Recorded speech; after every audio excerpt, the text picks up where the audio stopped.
share and subscribe to Mufti Tariq Masood, famous scholar.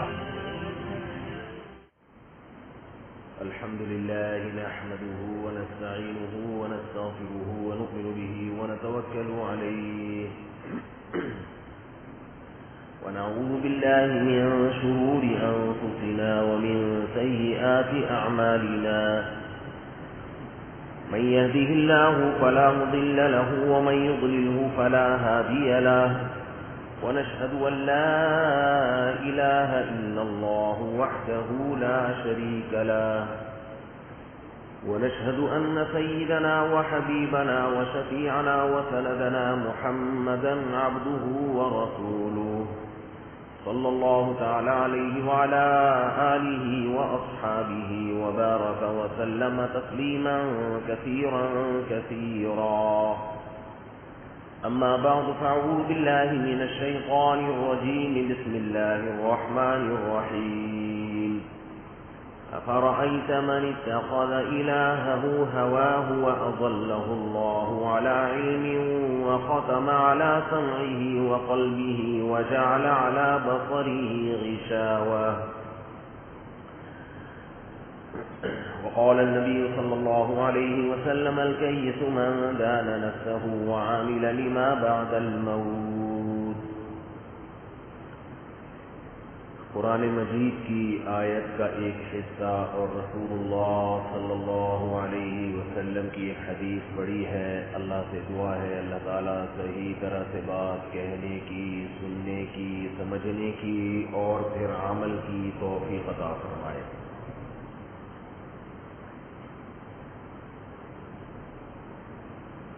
اللہ نے انسان کی طبیعت بنائی ہے کہ وہ کسی نہ کسی کو فالو کرتا ہے، کسی کو اپنا بڑا بناتا ہے.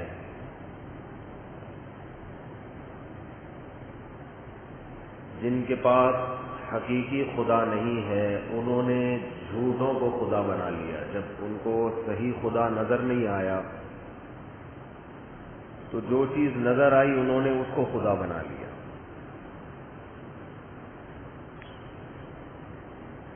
جیسے کوئی شخص چوری کر کے بھاگ جائے، آپ کو الزام کسی پہ لگانا ہوتا ہے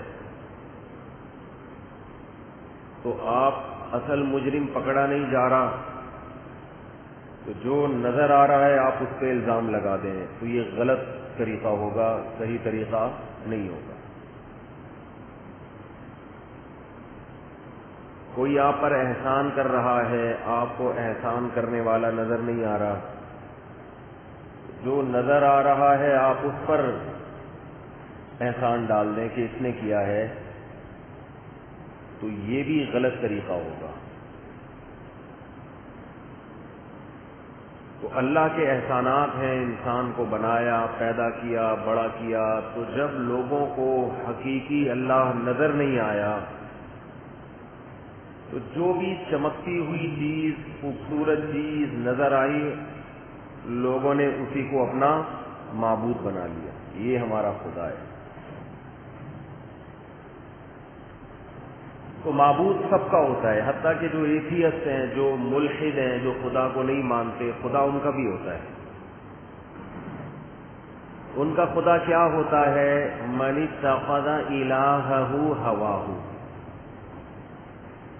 فرمایا وہ اپنی خواہشات کے پیچھے چلتے ہیں، خواہشات کو خدا بنا کے رکھا ہوا ہے. جو لوگ بھی اپنی خواہشات کو فالو کرتے ہیں، دیکھیں اس زمانے میں کامیاب وہ سمجھا جاتا ہے جس کی چاہتیں پوری ہوں.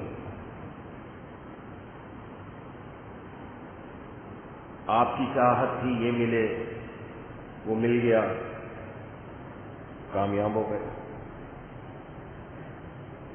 آپ کی چاہت تھی یہ ملے، نہیں ملا، اٹ از کالڈ ناکام.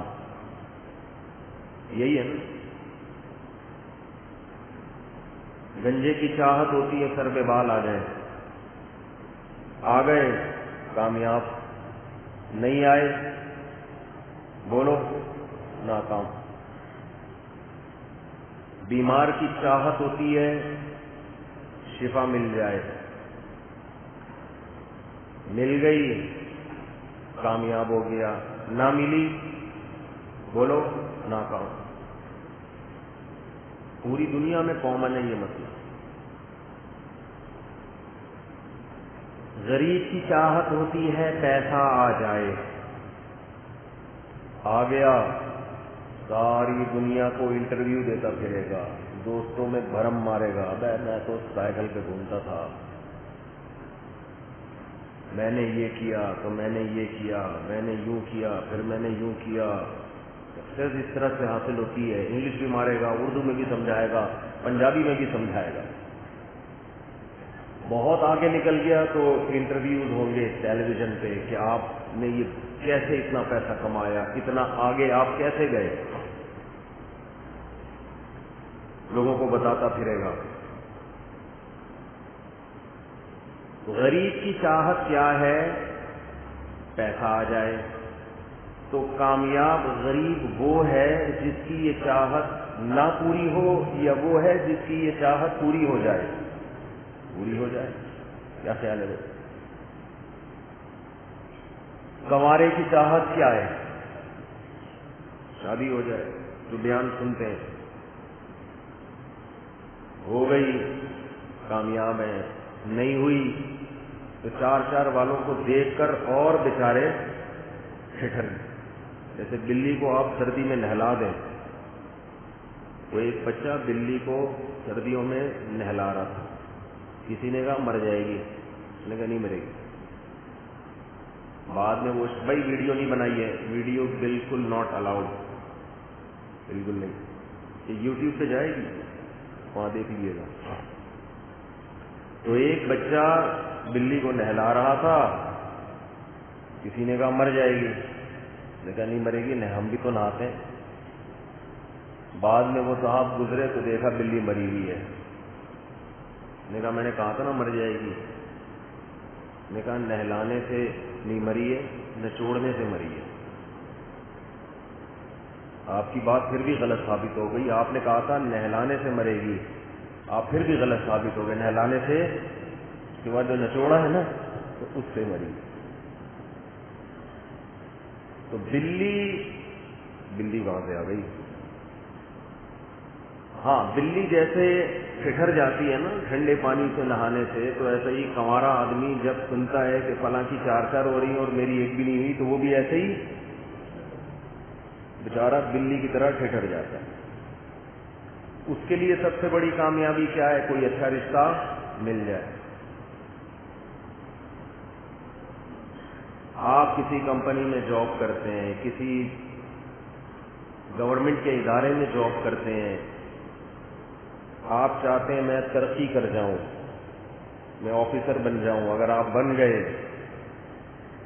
آپ 17 سے 18ویں گریڈ پہ چلے گئے، 18ویں سے 19ویں گریڈ پہ چلے گئے، 19 سے 20ویں پہ چلے گئے، کامیاب ہوتے ہیں، مٹھائیاں بانٹتے ہیں، مبارکبادیں موصول ہوتی ہیں۔ وجہ کیا ہے؟ ہر ماتحت کی چاہت ہوتی ہے کہ میرا مقام ایک اسٹیپ اوپر چلا جائے۔ یہ چاہتیں ہیں جس کو خواہشات کہا جاتا ہے، ان کے پیچھے پوری دنیا دوڑ رہی ہے، بھاگ رہی ہے، اور دنیا میں رنگینیاں بھی اسی وجہ سے ہیں۔ اگر یہ چاہتیں ختم ہو جائیں تو دنیا پھیکی پڑ جائے گی۔ اور راحت اندھوری کا پتہ نہیں ایک شعر ہے، مجھے پوری طرح بھی یاد نہیں ہے، وہ جب سے روٹھی پھیکے پڑ گئے، پتہ نہیں کنگن منگن، محبوبہ کا تذکرہ کر رہا ہے کہ وہ جو اس کے کنگن اور زیور اور وہ سب کچھ تھا نا، جب سے وہ روٹھی ہے تو وہ اس کے سارے، کیونکہ کوئی تعریف کرنے والا، بڑا اچھا شعر ہے، یوٹیوب پہ سرچ کر لیے گا، وہ بڑا زبردست، راحت اندھوری بڑے زبردست شاعر گزرے، اس کی کتھئی آنکھوں میں خنجر منجر، پتہ نہیں اس طرح کا کچھ ہے، یعنی محبوبہ کا آپ دیکھو شاعر لوگ کیا نقشہ کھینچتے ہیں، اس کی آنکھوں میں خنجر بھی ہے، چاقو بھی، چھریاں، یعنی قاتلانہ آنکھیں ہیں، اس کی تعبیر دیکھو، چاقو بھی، خنجر بھی، چھریاں بھی۔ تو شاعروں کی اصطلاح میں نا جو عام عرف میں جو چیز غالی ہے وہ شاعروں کی اصطلاح میں وہ تعریف ہے.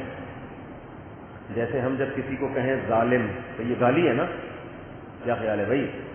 ہم کسی کو کہیں قاتل تو یہ گالی ہے نا. لیکن شاعر جب اپنی محبوبہ کو ظالم کہتا ہے تو وہ برائی نہیں کر رہا بلکہ اس کی تعریف کر رہا ہے, کیونکہ محبوب ظالم ہی اچھا لگتا ہے. اس میں استغنا ہوتا ہے, تھوڑا سا لفٹ نہیں کرا رہا, ظلم کر رہا ہے. مظلوم پہ کسی کو بھی کسی سے دیکھو مظلوم پہ یہ ایک ٹیکنیکل پوائنٹ کے بعد ٹو بی نوٹڈ ہے, تو نوٹ کر لیں, یہ آپ کو بھی زندگی میں یہ چیزیں فائدہ دیں گی. مظلوم پہ انسان کو رحم تو آتا ہے, محبت نہیں ہوتی. خوب سمجھ لو, محبت ہمیشہ مستغنی سے ہوتی ہے, عزت ہمیشہ مستغنی کی ہوتی ہے. دیکھو جو غنی ہے نا, غنی مالدار, انسان کا دل مائل اسی کی طرف ہوتا ہے. غریب پہ ترس تو آئے گا, دوستی لگانے کے لیے اس کی طرف دل مائل بولو نہیں ہوگا. کیوں؟ اس لیے کہ جس کے پاس پیسہ ہے نا تو لوگ سمجھتے ہیں اس کو میری ضرورت نہیں ہے, اس کے اندر غنا ہے. غنا کا مطلب اس کو میری ضرورت نہیں ہے. یہ چیز انسان کو مائل کرتی ہے اس کی طرف. اور جس کے پاس پیسہ نہیں ہے تو آدمی سمجھتا ہے یہ میرا محتاج ہو سکتا ہے. محتاجی کا عنصر جہاں آ گیا وہاں انسان کے دل سے اس کی عظمت نکل گئی. اللہ جب اپنا انٹروڈکشن کرواتا ہے نا کہ میرے بندے مجھ سے محبت کریں, تو کیا اللہ اپنی معاذ اللہ مظلومیت بیان کرتا ہے بھائی؟ میرے پاس کچھ بھی معاذ اللہ نقل کفر کچھ بھی نہیں ہے, میں تو اس کائنات کا مالک رہا ہی نہیں, سب تو تم نے قبضہ کر لیا ہے. نا نا نا نا نا. اللہ جب اپنا تعارف کرواتا ہے, اللہ الصمد, بے نیاز, کسی کی ضرورت اس کو نہیں ہے. لہو ما فی السماوات, جو کچھ آسمانوں میں ہے ہمارا ہے, جو کچھ زمین میں ہے ہمارا ہے. یہ تو ہم نے تمہیں بھیک میں دیا ہوا ہے, اصل تو ہم ہیں. اللہ بتاتا ہے میں دولت والا ہوں. وَلِلَّهِ خَزَائِنُ السَّمَاوَاتِ وَالْأَرْضِ, آسمانوں اور زمین کے خزانے میرے ہیں. تو اللہ اپنا بینک بیلنس بتا رہا ہے نا, بہت دولت والا ہوں. اس سے پتہ یہ چلتا ہے کہ اگر آپ اپنی عظمت دوسرے کے دل میں بٹھانا چاہتے ہو تو اپنی محتاجیاں اس کے سامنے پیش نہ کرو. یار میرے یہاں بھی درد رہتا ہے, میرے گھٹنے کا بھی مسئلہ ہے, میرے کو شوگر بھی ہے, میرے گردوں کا بھی سیٹنگ آؤٹ چل رہی ہے, میرے سر کے بال بھی نہیں ابھرے, میری بیوی بھی بھاگ گئی ہے, اور جو ہے وہ پیسے بھی نہیں ہیں, اور ٹینشنیں بھی بہت ہیں. اس سے سامنے والے کے دل میں آپ کی محبت نہیں کر. قرض کھا کے 50 روپے زکات کے دے گا ضرور, سمجھ رہے ہو؟ قرض کھائے گا 50 روپے نکال کے بولے گا پتلی گلی سے نکل گیا. آپ کی عظمت جب بیٹھے گی جب آپ سر اٹھا کے دیے. اب ہو سکتا ہے میرے اس بیان سے غریب آدمی پریشان ہو کہ ایک تو غربت کی ٹینشن, اوپر سے مفتی صاحب نے کہہ دیا غریب کی عزت نہیں ہوتی. اس کا جواب یہ ہے کہ غربت عیب نہیں ہے, محتاجی, لوگوں کی جیبوں پہ نظر رکھنا یہ عیب ہے. غریب ہو کے بھی سر اٹھا کے جی سکتا ہے, اور مالدار ہو کے بھی بھکاریوں کی طرح زندگی گزار سکتا ہے. ہمارے بہت سے سیاستدان مالدار ہیں, سوچ کے بھکاری ہیں. دولت مند ہونے کے باوجود ان کی معاشرے میں عزت نہیں ہے, کیونکہ ہر وقت ہاتھ کیسے رہتا ہے, ایسے رہتا ہے. اور ہم نے علماء کو دیکھا ہے گھر میں کھانے کو روٹی نہیں ہے, سر اٹھا کے جیتے ہیں. پوچھو بھائی کچھ ہے, اللہ کا دیا بہت کچھ. کسی کی جیب پہ نظر بولو, استغنا. نبی نے فرمایا تخلو, یہ اصل موضوع پہ ہٹ نہ جائے نا جو لے کے شروع ہو, درمیان میں ٹیکنیکل پوائنٹ کی باتیں آتی ہیں وہ پارسل کرنا ضروری ہے, کیونکہ پھر وہ الگ سے موضوع بنا کے نہیں آتی. حدیث میں آتا ہے تخلقوا باخلاق اللہ، اللہ کے اخلاق اختیار کرو، اللہ کی خلق جو طبیعت ہے نا وہ اللہ والی اختیار کرو. تو اللہ کا خلق وہ دوسروں کے سامنے محتاج بننا ہے یا غنا ہے؟ غنا کہتے ہیں محتاج نہ ہو. کبھی غنی مالدار کو بھی کہا جاتا ہے. اصل میں مالدار کا اصل ترجمہ غنی نہیں ہے. مالدار کو عربی میں غنی اس لیے کہتے ہیں کہ وہ لوگوں سے مستغنی ہوتا ہے، غنی ہوتا ہے، بے پرواہ ہوتا ہے. سمجھتے نہیں ہو میرا خیال ہے. غنی سے اوپر کا درجہ ہے صمد. غنی کہتے ہیں جو کسی کا محتاج نہ ہو، صمد کہتے ہیں جو کسی کا محتاج نہ ہو، لوگ اس کے محتاج ہوں. سمجھتے نہیں ہو بات کو؟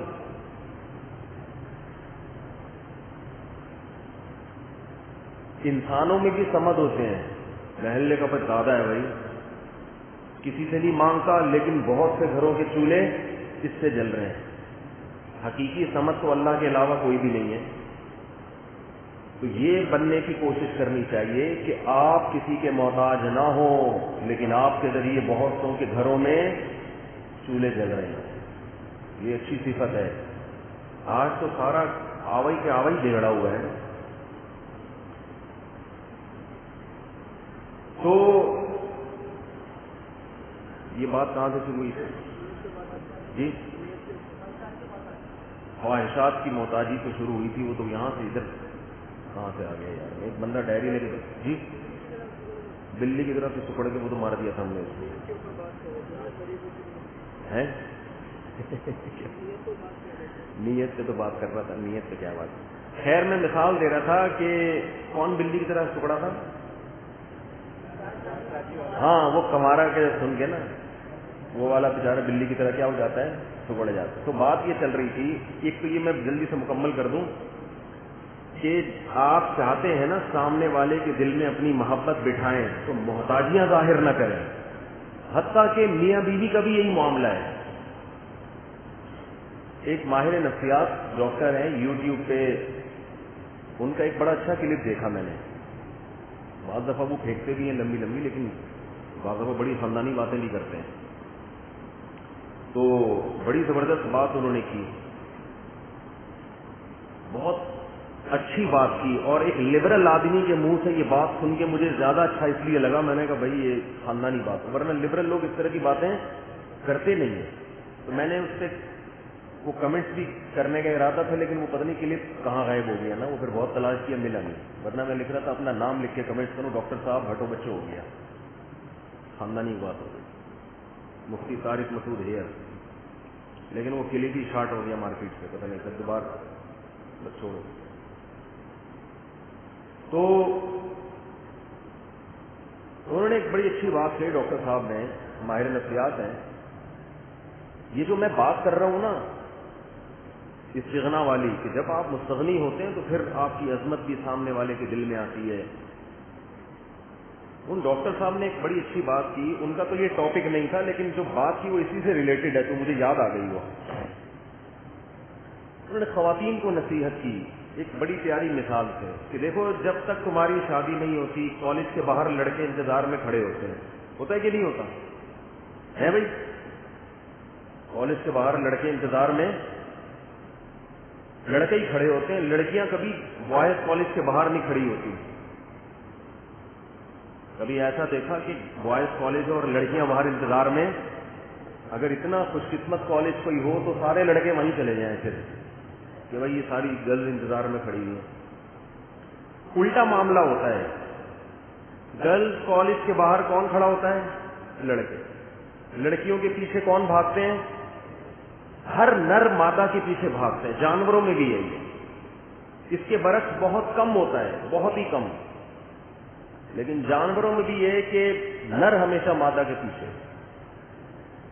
ڈاکٹر صاحب نے بڑی خاندانی بات کی کہ یہ کیا وجہ ہے کہ جو آدمی آپ کے پیچھے بھاگتا تھا رشتے تلاش کرنے کے لیے، ابا کے ریکویسٹ کر رہا ہے، پھر جو ہے وہ استخارے نکال رہا ہے، اور یہ میری اپنی تعبیرات ہیں، جب شادی ہو جاتی ہے تو پھر بیوی شوہر کے پیچھے بھاگتی ہے ساری زندگی. کیا خیال ہے بھائی؟ تھوڑے دن تک تو معاملہ سیٹ رہتا ہے، اس کے بعد کیا ہوتا ہے؟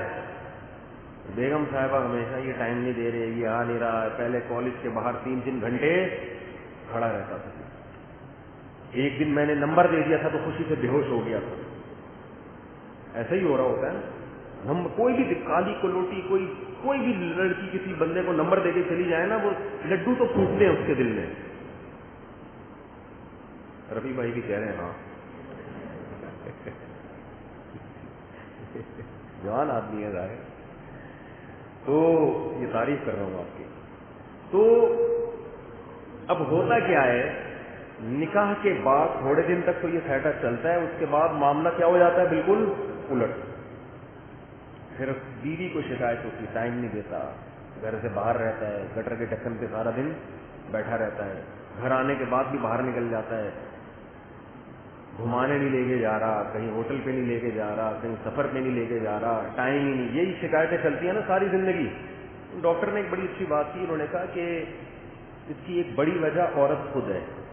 وہ یہ شو کرنے لگتی ہے کہ میں آپ کی بہت زیادہ محتاج ہوں، آپ کے ٹائم کی، آپ کے پیسوں کی، آپ کی محبت کی. اس محتاجی کی وجہ سے اس کے دل میں یہ تعبیرات میری اپنی ہیں. آپ کہیں گے ڈاکٹر نے تو یہ الفاظ نہیں کہتے، ڈاکٹر نے جو کہا نا وہ میں اپنے الفاظ میں بیان.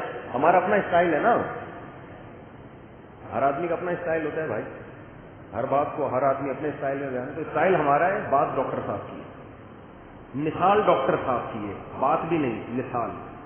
بات تو ہماری ہے جو ابھی میں نے آپ کو استغنا والی بتائی، مثال بڑی خاندانی ہے اس لیے بیان کر رہا ہوں. تو یہ ہوتا ہے کہ عورت اپنے آپ کو یہ ثابت کر دیتی ہے کہ میں آپ کی محتاج ہوں. اب مرد کو پتا ہے کہ یار یہ کہیں بھاگنے والی، یہ تو گھر کا مال ہے، گھر کی مرغی دال برابر. اس کو میں ٹائم دوں تو بھی ہے، نہیں ٹائم دوں بولو یہ تو قبضے میں آ گئی نا، یہ تو قبضے میں آ گئی، اس نے کدھر جانا. اب میں اپنی مثال دے رہا ہوں آپ کو، اپنی سے مراد جو ہم لوگوں سے سنتے ہیں، یہ ڈاکٹر کی نہیں ہے. یہی وجہ ہے کہ جب ڈیورس ہوتی ہے تو جتنا مرد تڑپتا ہے اتنی عورت نہیں تڑپتی. یہ میں نے دیکھا ہے. لوگ طلاق تو دے دیتے ہیں مردوں میں، اس کے بعد زیادہ تر مردوں کو ہم نے ڈپریشن میں جاتے ہوئے دیکھا ہے. وجہ کیا ہے کہ وہ جو گھر کی مرغی دال برابر تھی نا، جب اپنے ہاتھ سے نکل گئی اب وہ گھر کی مرغی رہی نہیں ہے، اس کی ویلیو دوبارہ بحال ہو جاتی ہے.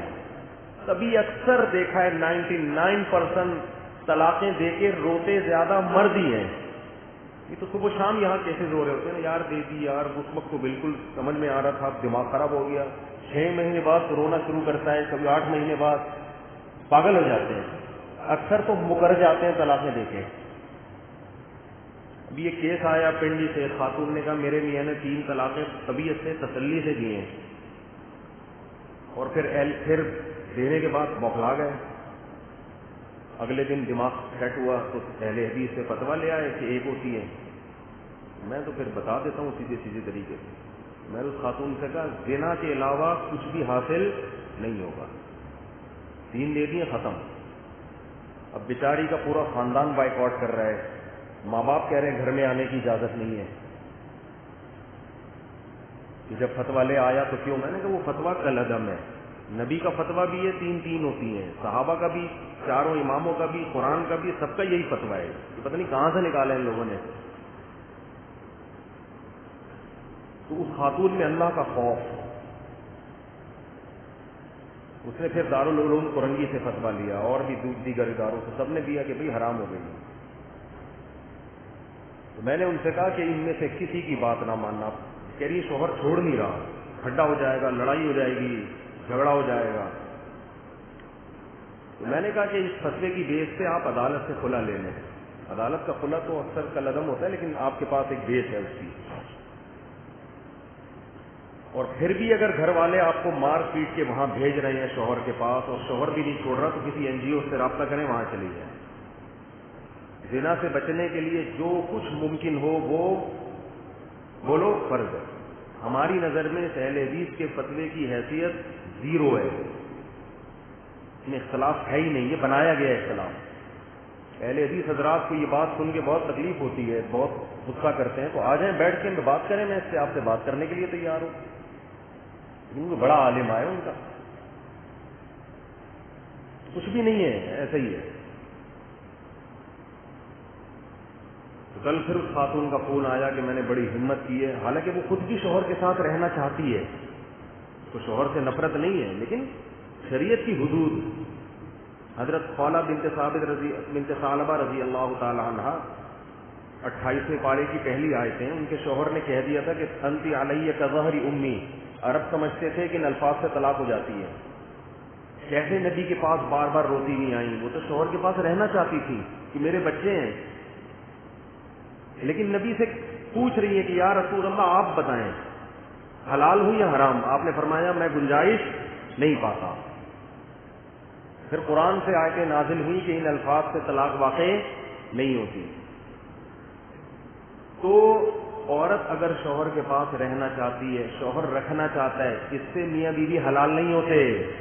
جب طلاق کے الفاظ زبان سے نکل گئے تو ہمیں یا تو آسمان سے وحی کا انتظار کریں، اور وہ اب نازل نہیں ہو سکتی.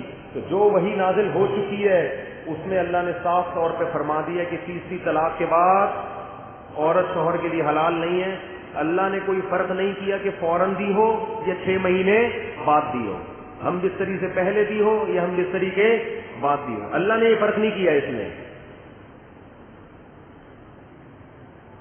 لوگ کہتے ہیں دونوں چاہ رہے ہیں، میاں بیوی کی خواہش ہے، چاہ رہے ہیں. اسلام تو جوڑ چاہتا ہے، اسلام جوڑ چاہتا ہے، لیکن اس کا ایک طریقہ ہے. وہ جوڑ یہ کہ اسلام طلاق پر پابندی لگاتا ہے کہ اکٹھی دینے کی آپ کو اجازت نہیں ہے. اس طرح سے جوڑ چاہتا ہے. دینے کے بعد جوڑ نہیں چاہتا. دینے کے بعد تو سزا دینا چاہتا ہے مرد کو کہ اب یہ تمہارے ہاتھ سے نکل گئی، اب نہیں واپس لا سکتے تم اس کو، جی کیوں تم نے. خیر یہ موضوع تو میں کئی بار، کیونکہ اہم موضوع ہے اور اس کی کثرت بہت ہو رہی ہے، اس لیے میں بار بار چھیڑتا ہوں اس کو. دیکھو جو اصلاح چاہے گا نا معاشرے کی، وہ ایک موضوع کو بار بار ریپیٹ کرے گا. اور جو چاہتا ہے کہ جیسے لیکچرار بیٹھ کے ایم اے اسلامیات کی تیاری کراتے ہیں، وہ جب یونیورسٹی میں ایک لیکچر ایک دفعہ دے دیا پورے سال اس کو ریپیٹ بولو نہیں کریں گے. آپ ہمارے بیان کو کسی اسلامی یونیورسٹی کے لیکچرار کی طرح نہ سنا کریں کہ پچھلے ہفتے بھی مفتی صاحب نے یہ بات بولی تھی تو اگلے ہفتے کیوں بول دی. میں کوئی ایم اے اسلامیات کی تیاری تھوڑی کروا رہا ہوں آپ کو. تو جب بھی کوئی شخص چاہے گا کہ معاشرے میں ایک برائی ختم ہو تو جو برائی ہے اس پہ رد بار بار کیا جائے گا. قرآن الحمد سے لے کے والناس تک نصیحت ہے، اور نصیحت میں موضوع کو بار بار ریپیٹ کیا جاتا ہے. اس لیے قرآن ایک موضوع کو بار بار ریپیٹ کرتا ہے. تو بعض لوگوں کو یہ اعتراض ہو سکتا تھا کہ یہ بات تو اللہ نے پہلے بھی کہی ہے، دوبارہ کیوں کہہ رہے ہیں؟ قرآن اس کا جواب دیتا ہے وَلَقَدْ صَرَّفْنَا فِيهِ مِنَ الْآيَاتِ. ہم اپنے مضامین کو بار بار پھیر پھیر کے بیان کرتے ہیں لِيَذَّكَّرُوا، تاکہ ان کو نصیحت حاصل ہو. نصیحت ایک مرتبہ میں حاصل نہیں ہوتی، عام طور پہ سمجھتے نہیں ہو. میرا خیال ہے بات یہ طلاقوں کا بہت زیادہ ریشو بڑھ رہا ہے اور جا کے فوراً فتویٰ اٹھا کے لے آتے ہیں. کوئی ویلیو نہیں ہے. فتوے دینے والے مارکیٹ میں آپ کو ہر قسم کے مولوی مل جائیں گے. ہر آدمی نے قرآن و سنت ہی کا لیبل لگایا ہوا ہے.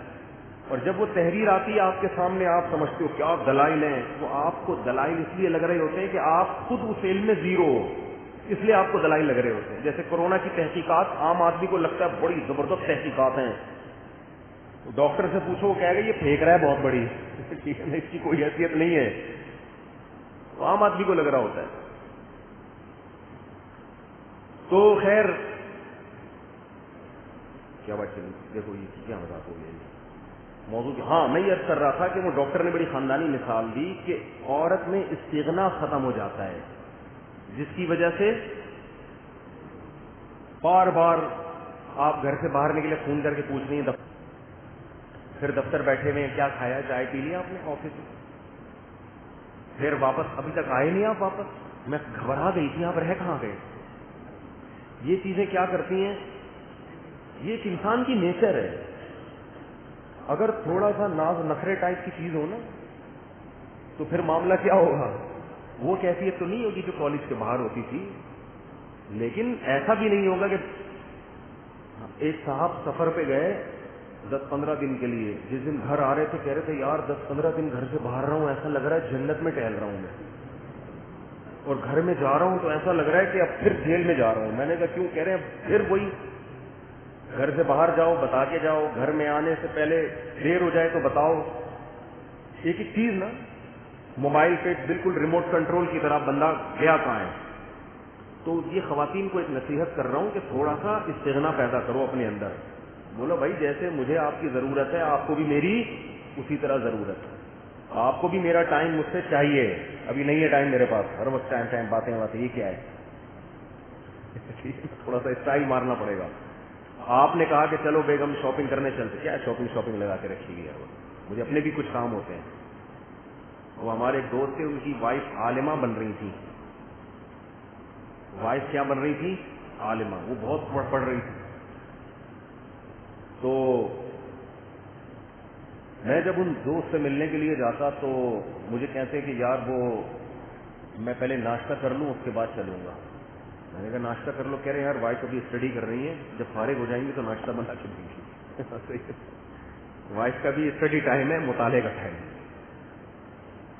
بچوں ہو گیا یار, یہ تو صاحب کا سنا تھا, صاحب ابھی پڑھ رہے ہیں, اس کے بعد جب فارغ ہو جائیں گے تو میں نے کہا اتنی دیر آپ کیا کرو گے؟ کہیں پنکھا جھولیں گے بیٹھ کے, اور کیا کریں گے. یہ تو زیادہ ہو گئی, لیکن یہ انسان کی نیچر ہے, تھوڑا سا استغنا پیدا کرنا چاہیے. ڈاکٹر نے ایک بڑی خاندانی بات اور بھی کی, تو وہ بھی بتا دیتا ہوں, پارسل کرنے میں کوئی حرج نہیں ہے. انہوں نے کہا کہ بعض مرد اپنی بیوی پہ ہاتھ اٹھاتے ہیں. میری عادت ہوتی ہے کہیں سے بھی کوئی خیر کی بات ملے نا تو پارسل کر دو. اگر یوٹیوب پہ ملی ہے اچھی مثال تھی تو ہم نے کہا پارسل کر دیں گے, کیا جا رہا ہے اس میں. ڈاکٹر صاحب کا حلقہ جتنا ہوگا ہمارا الگ قسم کا حلقہ ہے. یہ بڑی خاندانی غلطی ہوتی ہے گھروں میں.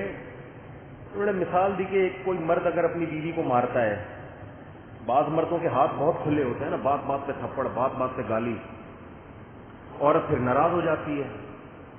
ظاہر ہے ایک آدھ دن تو ناراضی برداشت ہوگی, اس کے بعد مرد سے بھی برداشت نہیں ہوتی. وہ غصہ کرتا ہے, منہ کیوں بنایا ہوا ہے. اب دیکھو محتاج ہے نا بیوی کا, اس کو چاہیے کہ بیگم کا منہ مجھے اسی طرح ڈیزائن کے ساتھ چاہیے جس طرح پہلی رات کو تھا. وہ والا ڈیزائن اب اس میں آ نہیں رہا, کیونکہ 2 تھپڑ لگا چکے ہو نا آپ اس کو. اب کیا ہوتا ہے کہ پھر مرد کو جب بیوی کی ضرورت پڑتی ہے کہ بھائی گھر کا ماحول خراب ہو رہا ہے, منہ بنا کے بیٹھی ہوئی ہے, کوئی بات کرے, کوئی جو بھی عزت دار آدمی ہوگا وہ تو یہی چاہے گا نا, تو وہ پھر اس کو منا لیتا ہے. عورت پھر مان جاتی ہے, اس کے بعد ہنسی خوشی زندگی شروع. پھر کسی دن موڈ اٹھا, پھر بڑھا کے 2 تھپڑ لگا دیے, پھر منا لیا. تو یہ چلتا رہتا ہے. اور مرد کا پھر ہاتھ جو ایک دفعہ اٹھنا شروع ہو جائے نا, پھر اس کی بریکیں فیل ہوتی ہیں, پھر وہ جانوروں کی طرح کودتا ہے. یہ ہم نے دیکھا ہے گھروں میں, پھر وہ جانور بن جاتے ہیں, درندے. عورت محتاج ہے, وہ نہ طلاق لے کے اپنے باپ کے گھر جا سکتی ہے, بچے لے کے کہاں جائے گی. وہ اس لیے برداشت کر رہی ہوتی ہے کہ بڑی مصیبت سے بچنے کے لیے چھوٹی مصیبت کو بولو برداشت کرو. تو اس کا حل یہ بتایا کہ ایسی کنڈیشن میں عورت کو چاہیے کہ جب مرد منا رہے تو وہ نہ مانے. کیا کرے؟ کبھی کبھار تو ٹھیک ہے, لیکن اگر یہ زیادہ, ٹھیک کا مطلب یہ نہیں کہ کوئی اچھا کام ہے, یعنی کبھی کبھار تو قابل برداشت ہے. جب زیادہ ہو رہا ہے تو عورت کو یہ کہے کہ جب مرد منانے آئے تو اس کے بولے کہ بھائی جو وجہ میری ناراضی کی ہے اسے کیا کرو, ختم. یہ دوبارہ ہاتھ نہیں اٹھے گا. ورنہ یہ خالی پیلی کے یہ منانا اور جب اپنی ضرورت ہو تو منانے بیٹھ جاؤ, یہ مارکیٹ میں یہ چلے گا نہیں. یہ ڈر بھی لگتا ہے اس سے کہیں گھروں اور برباد نہ ہونا شروع ہو جائے, کیونکہ بعض دفعہ غلطی عورت کی ہوتی ہے. تو ایک تو وہ منا رہا ہے, مان نہیں رہی ہے, اور الٹا ہی اور زیادہ معاملہ بڑھ نہ جائے کہیں. لیکن اگر خامخواہ میں بعض مردوں کی عادت ہوتی ہے تو بھائی اس ریزن کو پہلے ختم کرنے کی کوشش کرو. یہ ہو کیوں رہا ہے بار بار, یہ ہو کیوں رہا ہے. ورنہ جب یہ معاملات بڑھتے ہیں نا تو ڈپریشن میں جاتے ہیں, نفسیاتی مریض بنتے ہیں, پھر عادت بن جاتی ہے. یہ اس کی عادت چلانے کی اور اس کی عادت مارنے کی. پھر یہ ایسے ہے جیسے ان کی نیچر کا حصہ. اور ایک اور خاندانی بات کی جو اس سے بھی زیادہ خاندانی ہے. لبرل آدمی جب یہ بات کر رہے ہیں نا تو وہ یہ اس کی علامت ہے واقعی بڑا خاندانی. آج کل ماہر نفسیات اکثر یہ کہہ رہے ہوتے ہیں بچوں کو پیار دو, محبت دو, عزت دو, رسپیکٹ دو. صحیح ہے ایک حد تک, ایکچولی ان کو محبت سے سمجھاؤ, بچہ پیار سے جس طرح سے سمجھتا ہے, بہت زیادہ نا. اسلام تو کبھی ہاتھ اٹھانے کا بھی کہتا ہے, ڈاکٹر صاحب نے کہا کہ جو بچے اس ماحول میں پلتے ہیں وہ باپ کو بوڑھا ہونے کے بعد بوجھ سمجھتے ہیں، کیونکہ ان کی ہر خواہش پوری ہوئی ہے، اور وہ یہ سمجھتے ہیں کہ ماں باپ ہمارے محتاج ہیں، ہم ماں باپ کے محتاج نہیں۔ یہ جو محتاجی والا عنصر میں بتا رہا تھا نا، جب ماں بچے کو کھلانے کی کوشش کرے گی، یہ کھا لے تو یہ نہیں کھاتا، تو یہ کھا لے تو یہ نہیں کھاتا، اس سے گزارشیں کر رہی ہے، تو بچہ یہ سمجھتا ہے کہ روٹی میرے پیٹ میں جائے گی، پیٹ بھرے گا کس کا؟ ماں کا بھرے گا۔ میں جب روٹی کھاؤں گا نا، اس پر احسان کر رہا ہوں میں۔ یہ تو بڑی خاندانی بات ہے۔ باپ جب بچوں کے پیچھے پڑا رہتا نا، وہ لپائی پھپائی میں، یہ کھا لے بیٹا، تم رات کو صحیح سے سو گئے تھے کہ نہیں سو گئے تھے، نیند آ گئی تھی میرے چندا کو، ہے بھائی؟ ہر چیز میں ان کو ترجیح، باپ پر بھی اولاد کو ترجیح۔ ماں پہلے بچوں کو کھلاتی ہے، باپ کو بعد میں پوچھتی ہے۔ بچے کھا لیں زیادہ فکر ہے، میرا میاں کھا لے، یہ ڈاکٹر کے الفاظ نہیں، تو میں پھر شرح لکھ رہا ہوں نا اس کی۔ ابا گئے تیل لینے، اس کا نتیجہ یہ نکلتا ہے کہ بچہ یہ سمجھتا ہے کہ یہ میرے بچے ہیں، میں ان کا بچہ نہیں، اور یہ جو ہے نا بوڑھا، میں اس کا باپ ہوں، یہ میرا باپ نہیں ہے۔ والدین کی ذمہ داری ہے کہ بچوں کو محبت دینے کے ساتھ یہ باور کرائیں کہ باپ یہ ہے، ماں میں ہوں، تم اولاد ہو، اولادوں کی طرح رہو۔ یہاں پہ نہیں آ رہی میرا حال ہے بات سمجھ میں؟ میرے پاس جب یورپ امریکہ سے لوگ آتے ہیں نا، سب کی بات نہیں کر رہا بھائی، جو بیان سن رہے ہیں ان کے علاوہ کی، تو جو بچہ جب باپ کے ساتھ بیٹھا ہوا ہوتا ہے تو مجھے لگ رہا ہوتا ہے یہ باپ ہے، اور یہ باپ جو ہے یہ کیا ہے؟ بچہ ہے۔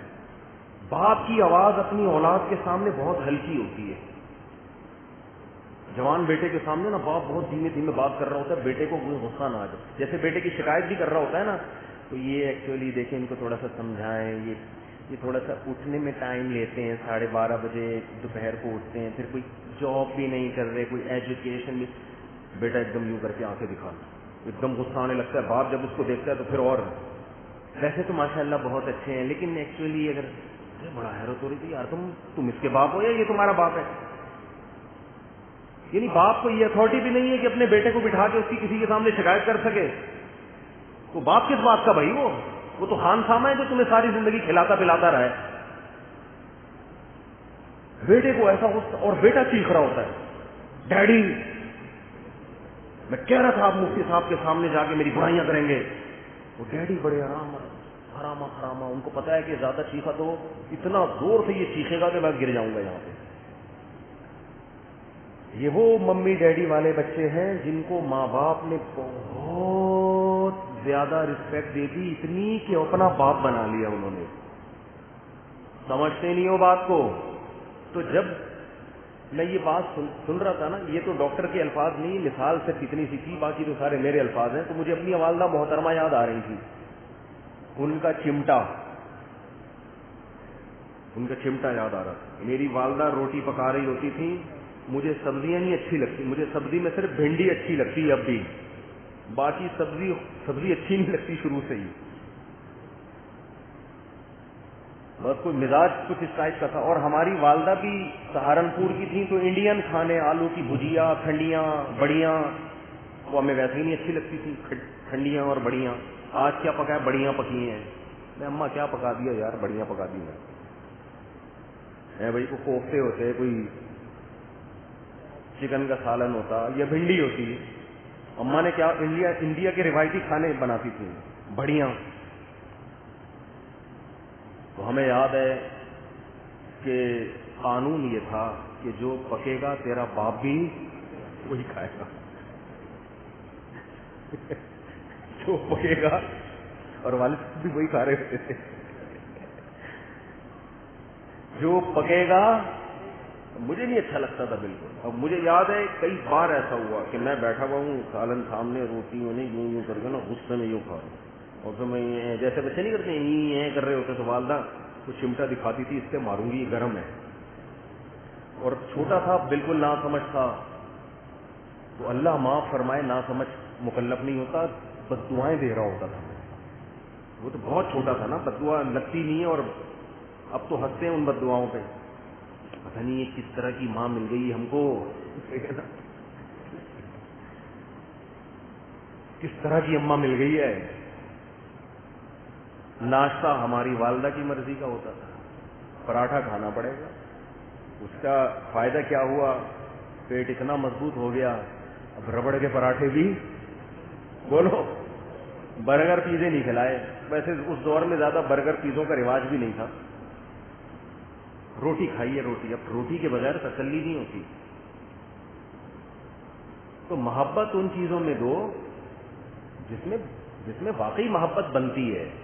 بچہ اگر آپ کی مرضی کا نہیں کھا رہا, اپنی مرضی کا کھا رہا ہے, اس کا مطلب باپ وہ ہے, آپ کیا ہو اس گھر میں اولاد ہو. ٹھیک ہے کبھی کبھار تو اس کی مرضی بھی ہونی چاہیے. عادت بچہ نفس پرست ہوتا ہے. اور ڈاکٹر صاحب کے الفاظ بتا رہا ہوں, بڑے خاندانی الفاظ, اتنا لمبا تو ڈاکٹر صاحب نے بیان نہیں کیا, 2-4 منٹ کا تھا, ہم نے اس کو کھینچ دیا ہے کہ بچے کی طبیعت میں شکر گزاری نہیں ہوتی, ناسمجھ ہے. بچہ احسان فراموش ہوتا ہے, ناسمجھ ہے. اگر آپ نے بچوں پر احسانات کرنا شروع کر دی, اپنی ویلیو ختم کر دی, تو یہ مت سمجھیں کہ بچہ یہ سمجھے گا میرا باپ اتنا اچھا. اس کی مینٹل لیول یہاں تک نہیں ہے. پھر جس دن آپ نے نہیں دیا تو وہ کہے گا میرا باپ بڑا ظالم ہے. آپ روزانہ بچے کو 100 روپے پکڑاتے ہو جیب خرچی میں, 2-4 دن تو اچھا لگے گا اس کو, اس کے بعد سمجھے گا یہ میرا حق ہے. جس دن نہیں دیے اس دن کہے گا میرا باپ ظالم ہے, مجھے میرا حق نہیں دے رہا. وہ سمجھتے ہو؟ تو ایک میں نہیں کہہ رہا کہ سختیاں کرنا شروع کر دیں, پیٹنا شروع کر دیں. اعتدال سے, تمیز سے, عزت بھی دے, لیکن اس کو یہ بابر کرائیں کہ باپ کون ہے, میں ہوں. اور اپنی بیگم کو بھی بتا دیں کہ بیگم جب کھانا لگایا کرو تو پہلے بچوں کے باپ کو پوچھا کرو, اس کے بعد بچوں کی تربیت کے لیے, تاکہ بچوں کو یہ احساس ہو کہ پہلے والد محترم کھانا کھائیں گے, اس کے بعد آپ ساتھ بھی بیٹھ کے اگر کھا رہے ہیں تو پہلے ابا شروع کریں گے. ابا پہلے کوفتے نکالیں گے, یہ کھنڈیاں یا بڑیاں نکالیں گے اپنی پلیٹ میں. اس کے بعد اگر بچوں نے پہلے شروع کر دیا تو ماں کو چاہیے بچوں کو سمجھائیں, بیٹا ابو سے پہلے نہیں کھاتے, بے ادبی ہوتی ہے. بڑوں کی کیا ہوتی ہے, بولتے کیوں نہیں, بے ادبی. اور ابا کو چاہیے کہ وہ بچوں کو کا ادب سکھائے, بیٹا امی پہلے نکالیں گی اس کے بعد آپ کھاؤ. لیکن اماں آپ تو اپنی بیچاری کچن میں ہوتی ہے, وہ تو کھلا رہی ہوتی ہے کہ کھا لو. اللہ نے اماں کو الگ ہی شان دی ہے. کیسی اللہ نے ماں کو بنایا یار, 20-20, 30-30 سال روٹیاں پکا کے کھلاتی رہتی ہے, تھکتی نہیں ہے, کبھی 5 روپے کا مطالبہ نہیں کرتی کہ میں نے اتنے سال خدمت کی ہے. اتنا بڑا رشتہ ہے اللہ نے ماں کا بنایا ہے. اتنا آپ کو زندگی میں کسی نے پکا کے نہیں کھلایا ہوگا جتنا آپ کی ماں کھلاتی ہے. لیکن اسی ماں کے ساتھ کیا بدسلوکی کرتی ہیں بیٹیاں, تھوڑی سی اونچ نیچ ہو جائے کیسی زبان درازیاں ہوتی ہیں. تو استغنا اللہ نے انسان کی فطرت میں ایک ایسی چیز رکھی ہے کہ جب آپ میں استغنا ہوگا تو آپ کی عزت بھی ہوگی. بچوں کے سامنے بھی استغنا, بیوی کے سامنے بھی استغنا, اور بیوی استغنا برتے شوہر کے سامنے. اور یاد رکھو استغنا میں اور تکبر میں ایک باریک لائن ہے. بعض دفعہ ہوتا تکبر ہے, اس کو لوگ استغنا سے تعبیر کر رہے ہیں. بعض دفعہ ہوتا استغنا ہے, اسے لوگ تکبر سمجھ رہے ہوتے ہیں. تو یہ باریک لائن سمجھنے کی ضرورت ہے. استغنا ہمیشہ اپنے چھوٹوں سے ہوتا ہے, اپنے اوپر والے لوگوں سے نہیں ہوتا. اور تکبر اوپر والے لوگوں سے ہوتا ہے, ماتحتوں سے نہیں ہوتا.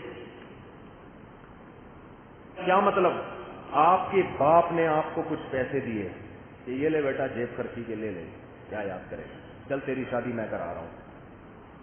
آپ نے استغنا دکھایا, ابا آپ یہ رکھیں, مجھے کسی کے پیسوں کی ضرورت, میں الحمدللہ اپنے پاؤں پہ کھڑا ہوں. تو یہ تکبر ہے, یہ استغنا بولو نہیں. تو تیرا باپ ہے بھائی, وہ تجھے دے رہا ہے, ابا بڑی مہربانی, ہم تو ساری زندگی آپ کا کھایا ہم نے, اب بھی آپ کا کھائیں گے ہم.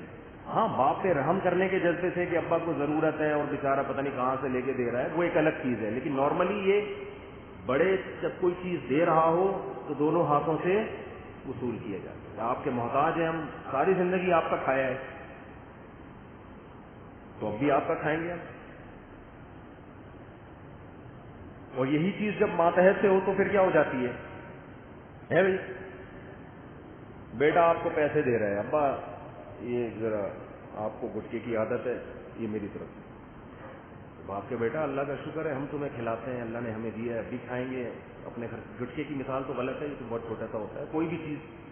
اکثر میں ایک واقعہ بتاتا ہوں نا، ہمارے حضرت کے بیٹے نے، ہمارے حضرت نے بڑی غربت میں وقت گزارا نا، میرے شیخ حضرت مفتی رشید احمد صاحب نے 60 سال تک بہت غربت میں وقت گزارا ہے. لوگ اکثر علماء کا ماضی نہیں دیکھتے، حال دیکھ رہے ہوتے ہیں، حال دیکھ رہے ہوتے ہیں، گاڑیاں، عزت، یہ نہیں دیکھ رہے ہوتے کہ ان کا ماضی کیسی قربانیوں میں گزرا ہے اور ان قربانیوں کے صلے میں اللہ نے ان کو یہ دیا ہے. تو 60 سال تک ہمارے حضرت نے بہت غربت میں وقت گزارا. بیٹوں کی جاب اچھی ہو گئی تھی، مدینہ یونیورسٹی چلے گئے تھے، ٹھیک ٹھاک پیسہ آ گیا. اللہ کی قدرت سے حضرت کے والد کی وراثت تقسیم ہوئی، زمینوں کا پیسہ آنا شروع ہو گیا، حضرت کو بھی اللہ نے دولت دے دی. تو حضرت کے بیٹوں نے بڑی مہنگی گاڑی خریدی. تو ہمارے حضرت شو روم گئے، حضرت نے فرمایا کہ میری گاڑی میرے بیٹوں کی گاڑی سے اچھی ہونی چاہیے، تاکہ جب روڈ پہ چلے تو لوگوں کو پتا چلے کہ یہ باپ ہے. فرمایا ایسی گاڑی نہ ہو کہ بیٹوں کو لوگ کیا سمجھنا شروع کر دیں، وہ باپ ہے. اسٹائل تھا بھائی. ایسی خاندانی گاڑی کویت کے شہزادے سے گاڑی خریدی تھی، یہ میں واقعہ کئی بار بیان کر چکا. فرمایا صرف یہ بتانے کے لیے کہ باپ کون ہے، اٹ از کالڈ استغنا.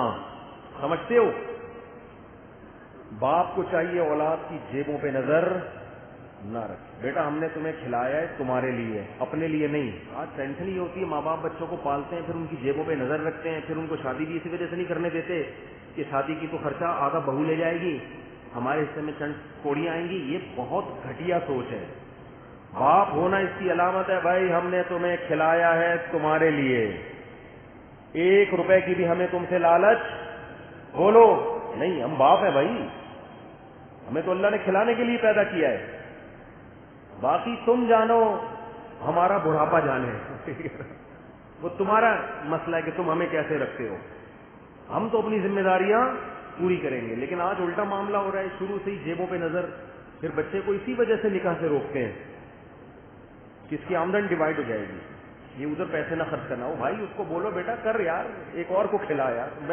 بلکہ جو خاندانی باپ ہے، اگر بچہ سمجھدار ہوگا تو کہے گا بہو کو بھی کھلا دوں گا، کوئی مسئلہ نہیں، جہاں تجھے کھلائے ایک اور صحیح.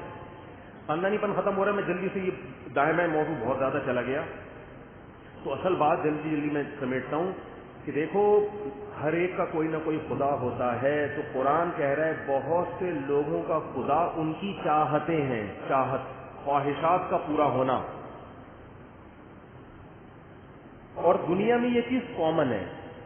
غریب کی چاہت دولت آ جائے، بیمار کی چاہت صحت مل جائے، بے اولاد کی چاہت اولاد مل جائے. تو ان چاہتوں کو آج لوگوں نے خدا بنا لی ہے، چاہے مذہبی لوگ ہوں یا لبرل لوگ ہوں، تقریباً سب میں یہ چیز کامن ہے. اس کا نقصان کیا ہوتا ہے؟ دیکھو غلط چیز کو خدا بناؤ گے تو کبھی سکون ملے گا؟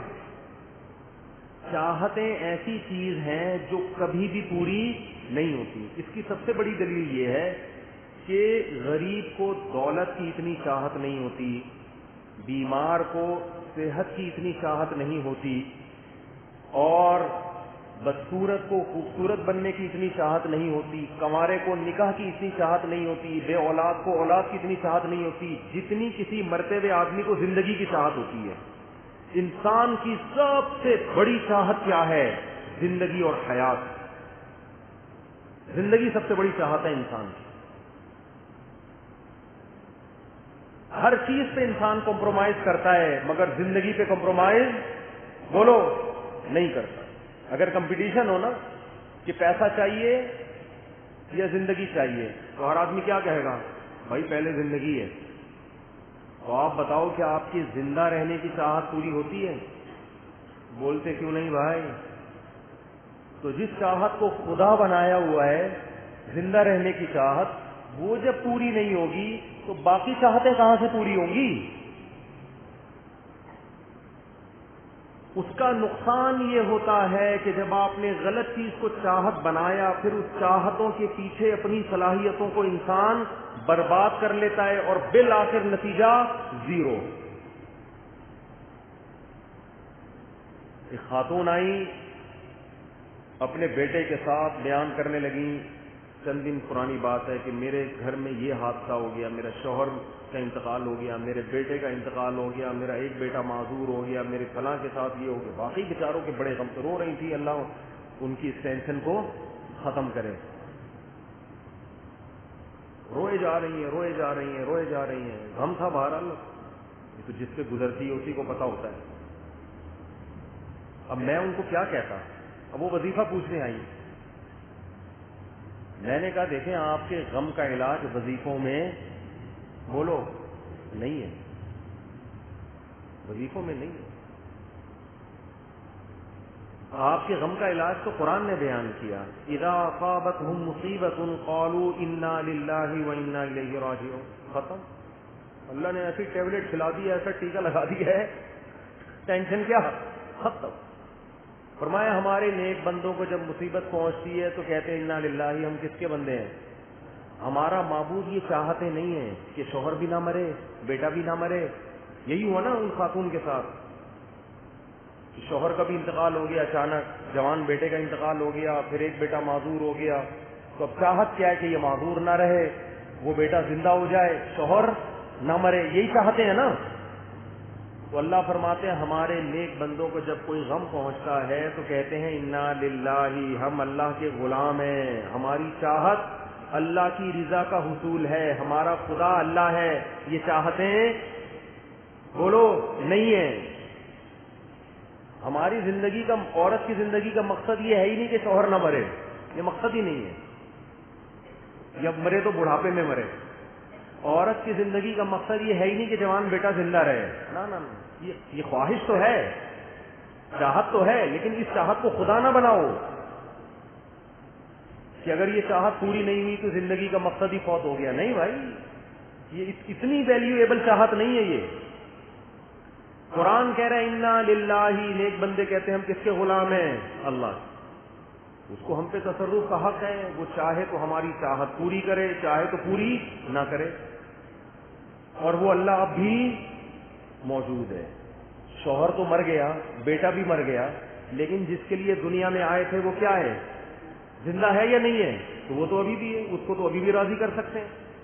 اور آگے وَإِنَّا إِلَيْهِ رَاجِعُونَ، ہم نے جانا بھی کس کی طرف ہے؟ اسی کی طرف. شوہر پہلے چلا گیا، ہم اگلی گاڑی سے آ رہے ہیں.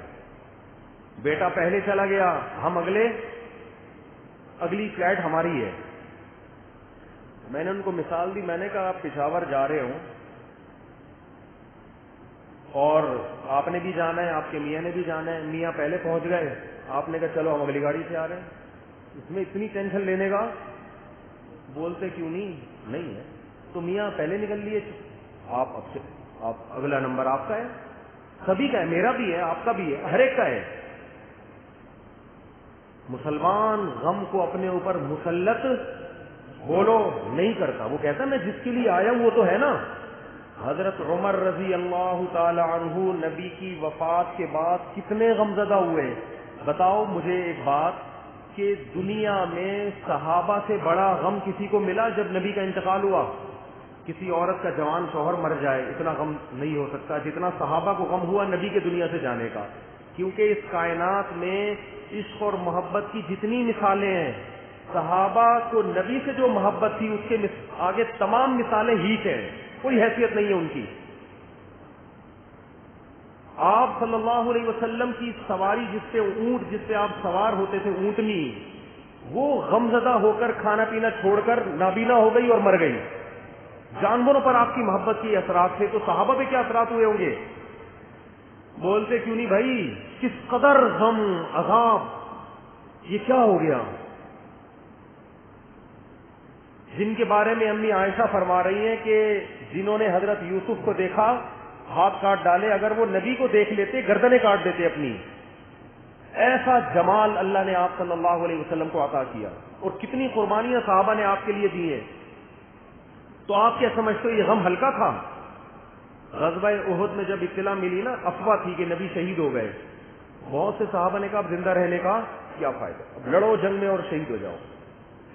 آج کسی عورت کو اپنے شوہر سے اتنی محبت ہے کہ مر گیا شوہر تو مجھے زندہ رہنے کا کیا فائدہ، چلو میں بھی کسی کھمبے سے چپک جاؤں جاتے. ہے بھائی، ہوتی ہے محبت، نہ شوہر کو اتنی بیوی سے، نہ بیوی کو اتنی شوہر سے، کہ چلو وہ مر گیا، چلو ہم تو تھوڑی سی تسلی، ہم تو نہیں مرے نا. جوان بیٹا مر جائے تو کوئی عورت چاہے گی میں بھی مر جاؤں، کہیں گی نہیں میں نہیں مروں. لیکن صحابہ کی کیا حالت تھی غزوہ احد میں کہ جب اطلاع ملی نبی شہید ہو گئے تو باز نے کیا کہا، اب زندہ رہنے کا کیا فائدہ. خودکشی نہیں کی، بھائی میدان میں ایسے لڑو کہ شہید ہو جاؤ گے. تو آپ بتاؤ کتنا بڑا غم صحابی رسول کو لگا ہے. رسول اللہ صلی اللہ علیہ وسلم کی جب موت واقع ہوئی تو حضرت عمر تلوار لے کے کھڑے ہو گئے کہ یہ لفظ نہیں سنوں گا میں کہ نبی کا انتقال ہوا، گردن اڑاؤں گا میں اس کی. جب انسان کو کسی سے بے پناہ محبت ہوتی ہے تو اس کی موت کی خبر کی کڑواہٹ وہ برداشت نہیں کرتا. اور عمر جیسا قوی القلب، مضبوط دل والا آدمی، کمزور دل کے لوگ تو ہوتے ہیں ایسے، مضبوط دل، اتنا مضبوط دل، لیکن کہہ رہے ہیں یہ نہیں سنوں گا میں کہ نبی کا انتقال ہو گیا، گردن اڑاؤں گا میں اس کی. تو اس سے بڑا غم دنیا میں کسی نے نہیں دیکھا. حضرت فاطمہ رضی اللہ تعالی عنہ نے شعر پڑھا، صبت علی مصائب لو انہا صبت علی الایام سرن لیالیا، کہ آج مجھ پر مصیبتوں کے جو غم ٹوٹے ہیں، بہے ہیں، سب کا معنی ہوتا ہے پانی انڈیلنا، مصیبتیں پڑی نہیں ہے بلکہ ایسا جیسے بالٹیوں سے غم کسی نے میرے اوپر بھر بھر کے ڈال دی ہوں، کہ یہ غم کے دریا اگر دن پہ پڑتے تو دن رات کی سیاہی میں تبدیل ہو جاتا، دن اپنی روشنی کھو دیتا، اتنا غم. لیکن اس غم میں بھی حضرت ابو بکر حوصلہ دے کے فرما رہے ہیں کہ یہ غم اللہ کو محبوب، یعنی اس غم میں جو حواس باختہ ہو رہے ہو یہ اللہ کو محبوب نہیں ہے. صبر کرو صبر. اور صبر کے لیے کیا فرمایا، یا ایھا الناس من کان منکم یعبد محمدا فإن محمدا قد مات. اے لوگوں اگر تمہارا معبود محمد صلی اللہ علیہ وسلم تھے، اب دیکھو معبود کا لفظ سمجھ میں آ رہا ہے، خدا، گاڈ، الہ. اگر تم نے معبود نبی کو بنا لیا تھا تو یاد رکھو نبی پر موت واقع ہو چکی ہے. کیا مطلب، اگر تم نے نبی کو گاڈ بنایا ہوا تھا، معبود بنایا ہوا تھا تو یہ غلط کیا تھا تم نے. تمہاری حالت کو دیکھ کے لگ رہا ہے کہ جو تم حواس باختہ ہو گئے اور کہہ رہے ہو کہ میں یہ خبر سننا نہیں برداشت کروں گا کہ نبی کی موت واقع ہوئی، جو یہ کہے گا آپ پر موت واقع ہوئی میں گردن اڑا دوں گا، یہ جو تمہاری کیفیت ہے اس سے تو گویا حقیقت میں ایسا نہیں ہے، گویا لگ رہا ہے کہ تمہارا معبود اللہ نہیں ہے بلکہ کون تھے، محمد صلی اللہ علیہ وسلم. تو فرمایا کہ فإن محمدا قد مات، تو یقین کر لو محمد صلی اللہ علیہ وسلم کی موت واقع ہو چکی ہے، پھر تمہارا غم ٹھیک ہے. لیکن من کان منکم یعبد اللہ فإنہ حی لا یموت، اور جس کا معبود اللہ ہے، خدا ہے، وہ آج بھی زندہ ہے، اس پر موت واقع نہیں ہوگی. بتا دیا کہ ہم محمد صلی اللہ علیہ وسلم پر جو ایمان لے کر آئے ہیں اور آپ سے جو ہمیں محبت ہے وہ کس کے لیے ہے، اللہ کے لیے. تو وہ اللہ تو اب بھی موجود ہے. یہ بات وہ زبان کر رہی ہے جو نبی سے محبت میں سب سے آگے. تو میرے بھائی، جب صحابہ کو اپنے محبوب ترین شخصیت کے بچھڑنے پر، اتنے غمزدہ ہونے پر ابو بکر ملامت کر رہے ہیں، تو عورت کا جوان شوہر مر گیا اس پہ غمزدہ، جوان آدمی کی جوان بیوی مر گئی، جوان بیٹا مر گیا، جوان ابا چلے گئے، یہ ہو گیا وہ ہو گیا. پھر اگر آپ حواس باختہ ہو رہے ہو، اس کی علامت آپ نے خدا کو چھوڑ کر ان کو اپنا معبود بنایا ہوا ہے. غم ہوتا ہے، یہ نیچرل ہے. نبی پر کی آنکھوں سے بھی آنسو نکلے جب کسی کی وفات ہوئی ہے، لیکن ایک اعتدال ہونا چاہیے، حد ہونا چاہیے، یعنی کہ اسی کو ریپیٹ کرتے رہے آپ 10 سال تک، یہ ہو گیا یہ ہو گیا یہ ہو گیا. تو بھائی جو ہوا ہے مقدر میں تھا. ماں قدران جنگ میں منافقین ہنستے تھے، مذاق اڑاتے تھے کہ دیکھو محمد صلی اللہ علیہ وسلم یہ کر رہے ہیں تمہارے ساتھ، تمہیں زخمی بھی کروا دیا، شہید بھی کروا دیا، یہ ہو گیا. تو اللہ نے صحابہ کو تسلی دی کہ ان کو یہ بتاؤ نہیں یصیبنا ما، بعض ایسے پورے ایک ایک گھر کے سارے مرد کٹ گئے، عورت تنہا ہو گئی. حضرت ابو سعید خدری رضی اللہ تعالیٰ عنہ 10 سال کے بچے اور ان کی ماں، باقی سارے مرد شہید، باپ بھی شہید، بھائی بھی شہید، سارے مرد جوان کٹ گئے غزوہ احد میں، اور ایک ماں اور ایک بیٹا گھر میں بچے ہیں. کتنی بڑی ٹینشن. تو منافقین ہنستے مذاق اڑاتے, کیا کر دیا تم لوگوں نے نبی کے پیچھے. تو قرآن کی آیتیں نازل ہوئی کہ اے نبی ان سے کہہ دیجئے لن یصیبنا الا ما كتب اللہ لنا, ہمیں وہی غم پہنچے ہیں جو اللہ نے ہمارے مقدر میں لکھے ہوئے ہیں. اور جس اللہ نے ہمیں یہ غم دیے ہوا مولانا, وہ ہمارا دوست ہے, ہمارا دشمن نہیں ہے. دوست اگر کوئی کڑوی چیز کھلاتا ہے تو اس کڑواہٹ کے پیچھے مٹھاس چھپی ہوئی ہوتی ہے, اس میں کوئی فائدہ چھپا ہوا ہوتا ہے. اور دشمن اگر میٹھا لڈو بھی کھلاتا ہے, اس لڈو کے اندر زہر کی گولی ہوتی ہے. تو ہمارے حضرت فرمایا کرتے تھے کسی کا ایمان چیک کرنا ہو نا, غموں میں دیکھو کیا حالت ہوتی ہے اس کی. آج بوکھلا جاتے ہیں, کسی عورت کا چھوٹا بیٹا مر جائے ایسے چیختی ہے, گریبان پھاڑتی ہے, ہاں ہوں. بھائی صبر کرو, صبر, اللہ صبر کرنے والوں کے ساتھ ہے. میں نے ایسی مائیں بھی دیکھی ہیں, جوان بیٹا مر گیا اچانک ہارٹ اٹیک سے, ماں کی آنکھوں سے آنسو نکل رہے ہیں, زبان سے کہہ رہی ہے اللہ یہ میرے کنٹرول میں نہیں ہے, اس لیے نکل رہے ہیں یہ, ورنہ میں صبر کرتی ہوں. ایسی خاندانی مائیں بھی ہیں. تو بھائی ہمارا معبود اللہ ہے, عورت کا معبود شوہر نہیں ہے, عورت کا معبود اولاد.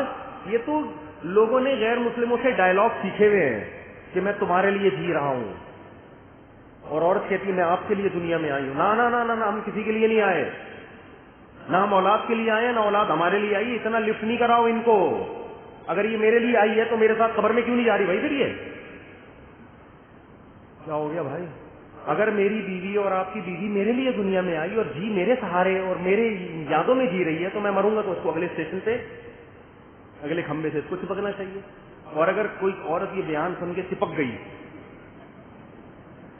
اپنی محبت ثابت کرنے کے لیے کہ میں اپنے میاں کے لیے آئی تھی, وہ مر گئے تو میں بھی چپک رہی ہوں, تو اللہ کہاں ڈالے گا اس کو؟ جہنم کی آگ میں. کم وقت میں نے تجھے اپنے لیے پیدا کیا تھا, تیرے میاں کے لیے یہ ٹائم پاس کی چیزیں ہیں ساری. میاں بھی بیوی ہاں محبت کریں, ایسا نہ ہو کہ ٹائم پاس سمجھ کے اس کو کہ بیگم آج سے تم ٹائم پاس ہو, بس یہ مطلب نہیں ہے. لیکن وہ محبت اللہ کی محبت کے تابع ہو. بھائی اللہ نے حکم دیا اس لیے محبت. تو ان رشتوں کو اسلام جتنا رشتے جوڑنے کا کہتا ہے اتنا تو کوئی مذہب نہیں کہتا. لیکن رشتوں کی بیس کیا ہونی چاہیے؟ اللہ ہونی چاہیے. پہلے اللہ ہے تو اس سے فائدہ کیا ہوگا؟ یہ جو بوکھلاہٹ میں آ رہے ہیں نا پاگلوں کی طرح, ٹینشن ہائی یہ ہو گیا, ہائی یہ ہو گیا, ہائی یہ ہو گیا. پہلے لوگ بڑا صبر کرتے تھے. ہمارے ایک ریلیٹیو ہیں, انہوں نے بتایا کہ جب انڈیا سے ہم ہجرت کر کے آ رہے تھے پورا خاندان کٹ گیا, اکیلے یہ زندہ بچے تھے. 25-30 افراد خاندان کے کٹ گئے راستے میں, ایک فرد بچا ہے. بتاؤ کتنا غم ہوگا اس کو. پھر ان کے یہ بیٹے ہیں, تو ان کے ابا جو تھے نا اکیلے آئے تھے, برداشت کیا. بھائی ماں قدر اللہ, کیا کر سکتے ہیں. تو خواہشات کو جو خدا بنائے گا وہ کبھی بھی سکون میں نہیں آئے گا, اور جس نے خدا بنایا کس کو؟ اللہ کو. سکون میرے بھائی اسی کے مقدر میں ہے. اس کی زندگی ایک اصول اور ضابطے کے تحت گزرے گی. مفتی صاحب آپ برائے مہربانی اپنے جمعے کی نماز کے بعد جو مسائل بیان کرتے ہیں ریکارڈ کروا دیا کریں. ریکارڈ ہو رہے ہیں یہ آپ جمعے کے, وہ یہ بھی وہی ہے. کیا خاتون مکمل پردے کی پابندی کے ساتھ مہمان خانے میں بیٹھ سکتی ہے جبکہ شوہر اسے ناپسند بھی کرتا ہو؟ مہمان خانے میں, اپنے گھر کے مہمان خانے میں ہے, یعنی شاید یہ کہ گھر میں مہمان آئے ہوئے ہیں غیر محرم ہے, تو خاتون پردے کے ساتھ ان کے سامنے بیٹھ جائے. کیوں بھائی؟ کوئی ضرورت ہو تو بیٹھے نا, ضرورت نہیں ہے تو کیوں بیٹھ رہی ہے؟ پردے کے ساتھ بھی جہاں ضرورت ہوگی وہاں بیٹھے گی. مذہب مخالف لوگ ہمارا مذاق اڑاتے ہیں کہ صرف اسباب اختیار کرو تو کام ہو جاتا ہے, نہ کرو تو نہیں ہوتا. پھر تم لوگ اتنی دعائیں کیوں مانگتے ہو؟ اس لیے مانگتے ہیں کہ اسباب اختیار کرنے سے کام جب اللہ چاہے گا تو ہوتا ہے, اللہ نہیں چاہتا تو نہیں ہوتا. سمجھتے ہو؟ سوال یہ بننا چاہیے, بھائی نئی ویڈیو بنائے نا, سوال یہ بننا چاہیے کہ آپ تو بسا اوقات اسباب بھی اختیار کرتے ہیں, دعا بھی مانگتے ہیں, پھر بھی نہیں ہوتا. اصل سوال یہ ہونا چاہیے. اور ہم اسباب اختیار کرتے ہیں, دعا نہیں بھی کرتے, پھر بھی ہو جاتا ہے. اصل اعتراض غیر مسلم کا یہ ہونا چاہیے.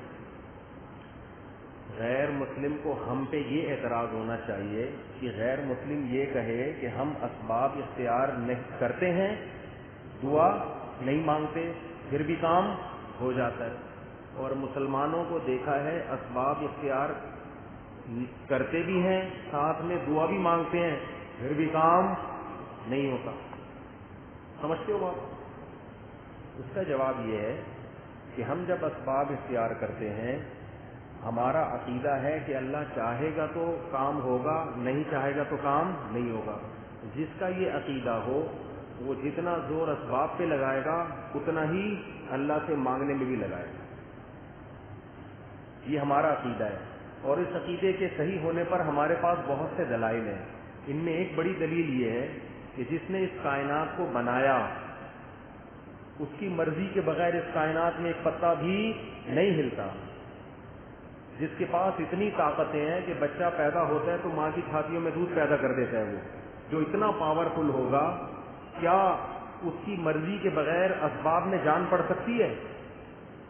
کتنی بار ایسا ہوتا ہے کہ غیر مسلم بھی سبب اختیار کرتا ہے، رزلٹ اس کا زیرو ہوتا ہے. تو ہمارا یہ عقیدہ ہے، اور اس عقیدے کے درست ہونے پر ہمارے پاس اس کے علاوہ بہت دلائل ہیں. رہا یہ مسئلہ کہ پھر ایسا ہوتا کیوں نہیں ہے کہ ہم اسباب بھی اختیار کر رہے ہیں یا دعا بھی مانگ رہے ہیں، نتیجہ نہیں نکل رہا. بھائی ایسا اس لیے نہیں ہوتا کہ ہم نے یہ کہا ہے کہ کام ہونے کی طاقت اللہ کے پاس ہے، کرے نہ کرے اس میں ہماری مرضی نہیں چلے گی. کس کی مرضی چلے گی؟ اس کی چلے گی. تو ہم دعا مانگتے ہیں یہ بتانے کے لیے نہیں کہ اب لازمی ایسا ہوگا، یہ بتانے کے لیے کہ ہم محتاج ہیں، ہوگا وہی جو اللہ کی مرضی. ہمارا کام ہے فائل جمع کرا دینا، کرنا نہ کرنا کس کا کام ہے؟ اللہ کا. اب ہو گیا تو بھی ٹھیک ہے، نہیں ہوا ہمارا جو پرچہ ہم نے ادا کر لیا ہے. سمجھتے ہو بات؟ اس میں مصلحتیں بعض دفعہ نہیں ہوتا کام. مصلحتیں کیا ہیں؟ اگر دعا مانگ کے فوراً سب کے کام ہونا شروع ہو جائیں تو غیر مسلم اور مسلم کا فرق پھر کیا ہو جائے گا؟ ختم. پھر غیر مسلم بھی دعائیں مانگنا شروع کر دے گا. اللہ چاہتے ہیں کہ مجھ سے وہ مانگے جس کا مجھ پر ایمان ہے بغیر دیکھے. دیکھنے والوں کا ایمان اللہ کے ہاں معتبر نہیں ہے. سمجھتے ہو؟ باقی اصل کامیابی آخرت کی ہے. تو جو دعائیں قبول نہیں بھی ہو رہی آخرت میں ذخیرہ ہو رہی ہیں. تو اسلام نے یہ دعویٰ ہی نہیں کیا کہ جو مانگو گے ایز اٹ از میں تمہیں دے دوں گا. یہ دعویٰ کیا ہوتا پھر آپ اعتراض کرتے کہ مانگا اور نہیں ملا. اسلام نے کب کہا ہے؟ اسلام نے کہا ادعونی استجب لکم، مانگو میں دوں گا لیکن اپنے حساب سے دوں گا، تمہارے حساب سے نہیں ملے گا تمہیں. اب جب ملنا اللہ کے حساب سے ہمارے حساب سے نہیں تو ہم اللہ سے مانگے کیوں؟ تو اللہ نے کہا اپنا کام پورا کرو، اپنا کام پورا کرو. آپ اپنی طرف سے سستی نہ کریں، کیونکہ یہ بھی اسباب میں داخل ہے دعا مانگنا بھی. جیسے آپ اسباب اختیار کرتے ہیں پھر بھی بعض دفعہ غیر مسلم کا نتیجہ بھی نہیں نکلتا، لیکن اختیار کرتا ہے نا اسباب. بھائی اپنا کام تو پورا کرو، اب آگے رزلٹ نکلے نہ نکلے. غیر مسلم جب بیمار ہوتا ہے تو دوا کھاتا ہے کہ نہیں کھاتا؟ حالانکہ بہت سے بیمار دوا کھاتے ہیں ٹھیک نہیں ہوتے، لیکن غیر مسلم پھر بھی کھائے گا کہ بھائی میں اپنا کام پورا کر دوں، پھر بھی ٹھیک نہ ہوا تو اب میرا قصور نہیں ہے. تو ایسے ہی ہم دعا مانگ کے اپنا کام پورا کر دیتے ہیں. آگے اللہ کی مرضی، وہ کرے یا نہ کرے. نہیں مانگیں گے تو یہ تو کبر ہے، اس کی علامت ہے کہ آپ خدا کو ویلیو نہیں دے رہے. اچھا بھائی مذہب مخالف لوگ مذاق اڑائیں تو وہ اپنا مذاق خود اڑا رہے ہوتے ہیں. اتنا مذاق اڑوا رہے ہیں اپنا کہ ایسی لاجیکل باتیں کر رہے ہیں کہ یہ کائنات خود بخود سب، یہاں سبب کے بغیر کچھ نہیں ہوتا، تو پوری کائنات بغیر سبب کے کیسے بن گئی؟ جب کچھ نہیں تھا تو یہ اتنی بڑی کائنات بغیر ویسے ہی کیسے آ گئی؟ تو ہم کہتے ہیں سبب ہے. وہ سبب کیا ہے؟ خدا کے ارادے سے بنی ہے، یہ سبب ہے اس کا. خود سے کچھ نہیں ہوتا اس کائنات میں. مفتی صاحب برائے مہربانی آپ اللہ کی قدرت پر مختصر سی گفتگو کریں، مختصر سی اللہ کی پاکی بیان کریں انشاءاللہ. ضرور. میں جب سے دین کی طرف آیا ہوں دین سیکھنے کا شوق اور مسجد جانے کا شوق بڑھ گیا ہے، اور کام میں دل نہیں لگتا، کیا کروں؟ مسجد کی عادت ڈال لیں، پھر کام میں بھی دل لگائیں. دل ایسی چیز ہے، کبھی کسی چیز میں لگ رہا ہے کبھی کسی چیز میں نہیں لگ رہا. تو دل پہ چلیں گے تو پھر تو بیت الخلاء جانے کا دل کرتا ہے؟ نہیں کرتا، مجبوری میں جاتا ہے آدمی. وہاں بیٹھنے کا دل کرتا ہے؟ مجبوری میں بیٹھا ہوتا ہے آدمی کہ یار. تو بہت سارے کام دل نہیں کر رہا ہوتا پھر بھی ہم کرتے ہیں. میں نے اپنی بیگم سے احتیاط کے پیش نظر بڑا موبائل لے لیا اور چھوٹا موبائل لے کر دیا، تو گھر والے اور سسرال والے سب مجھے شکی مزاج کہہ رہے ہیں. کیا میں نے غلط کیا؟ شکی مزاج کی کیا بات ہے؟ یہ احتیاط کر لیتا ہے تو ٹھیک ہے، باقی شک نہ کریں خام خام. ابھی آپ کا پرسنل معاملات ہیں، اس میں کوئی اصولی بات نہیں بیان کی جا سکتی کہ جو سب کے لیے، یہ آپ کا ذاتی مسئلہ ہے نا. اب آپ نے کیا کیا، کیوں کیا، کیا آپ کے پیچھے مجبوریاں تھیں، آپ جانیں، آپ کی بیگم جانے، آپ کا سسرال جانے اور آپ کے گھر والے جانے. کچھ مشورے ہوتے ہیں کہ انفرادی نوعیت کے، وہ ہر ایک پہ لاگو نہیں ہوتے. میری خواہش ہے کہ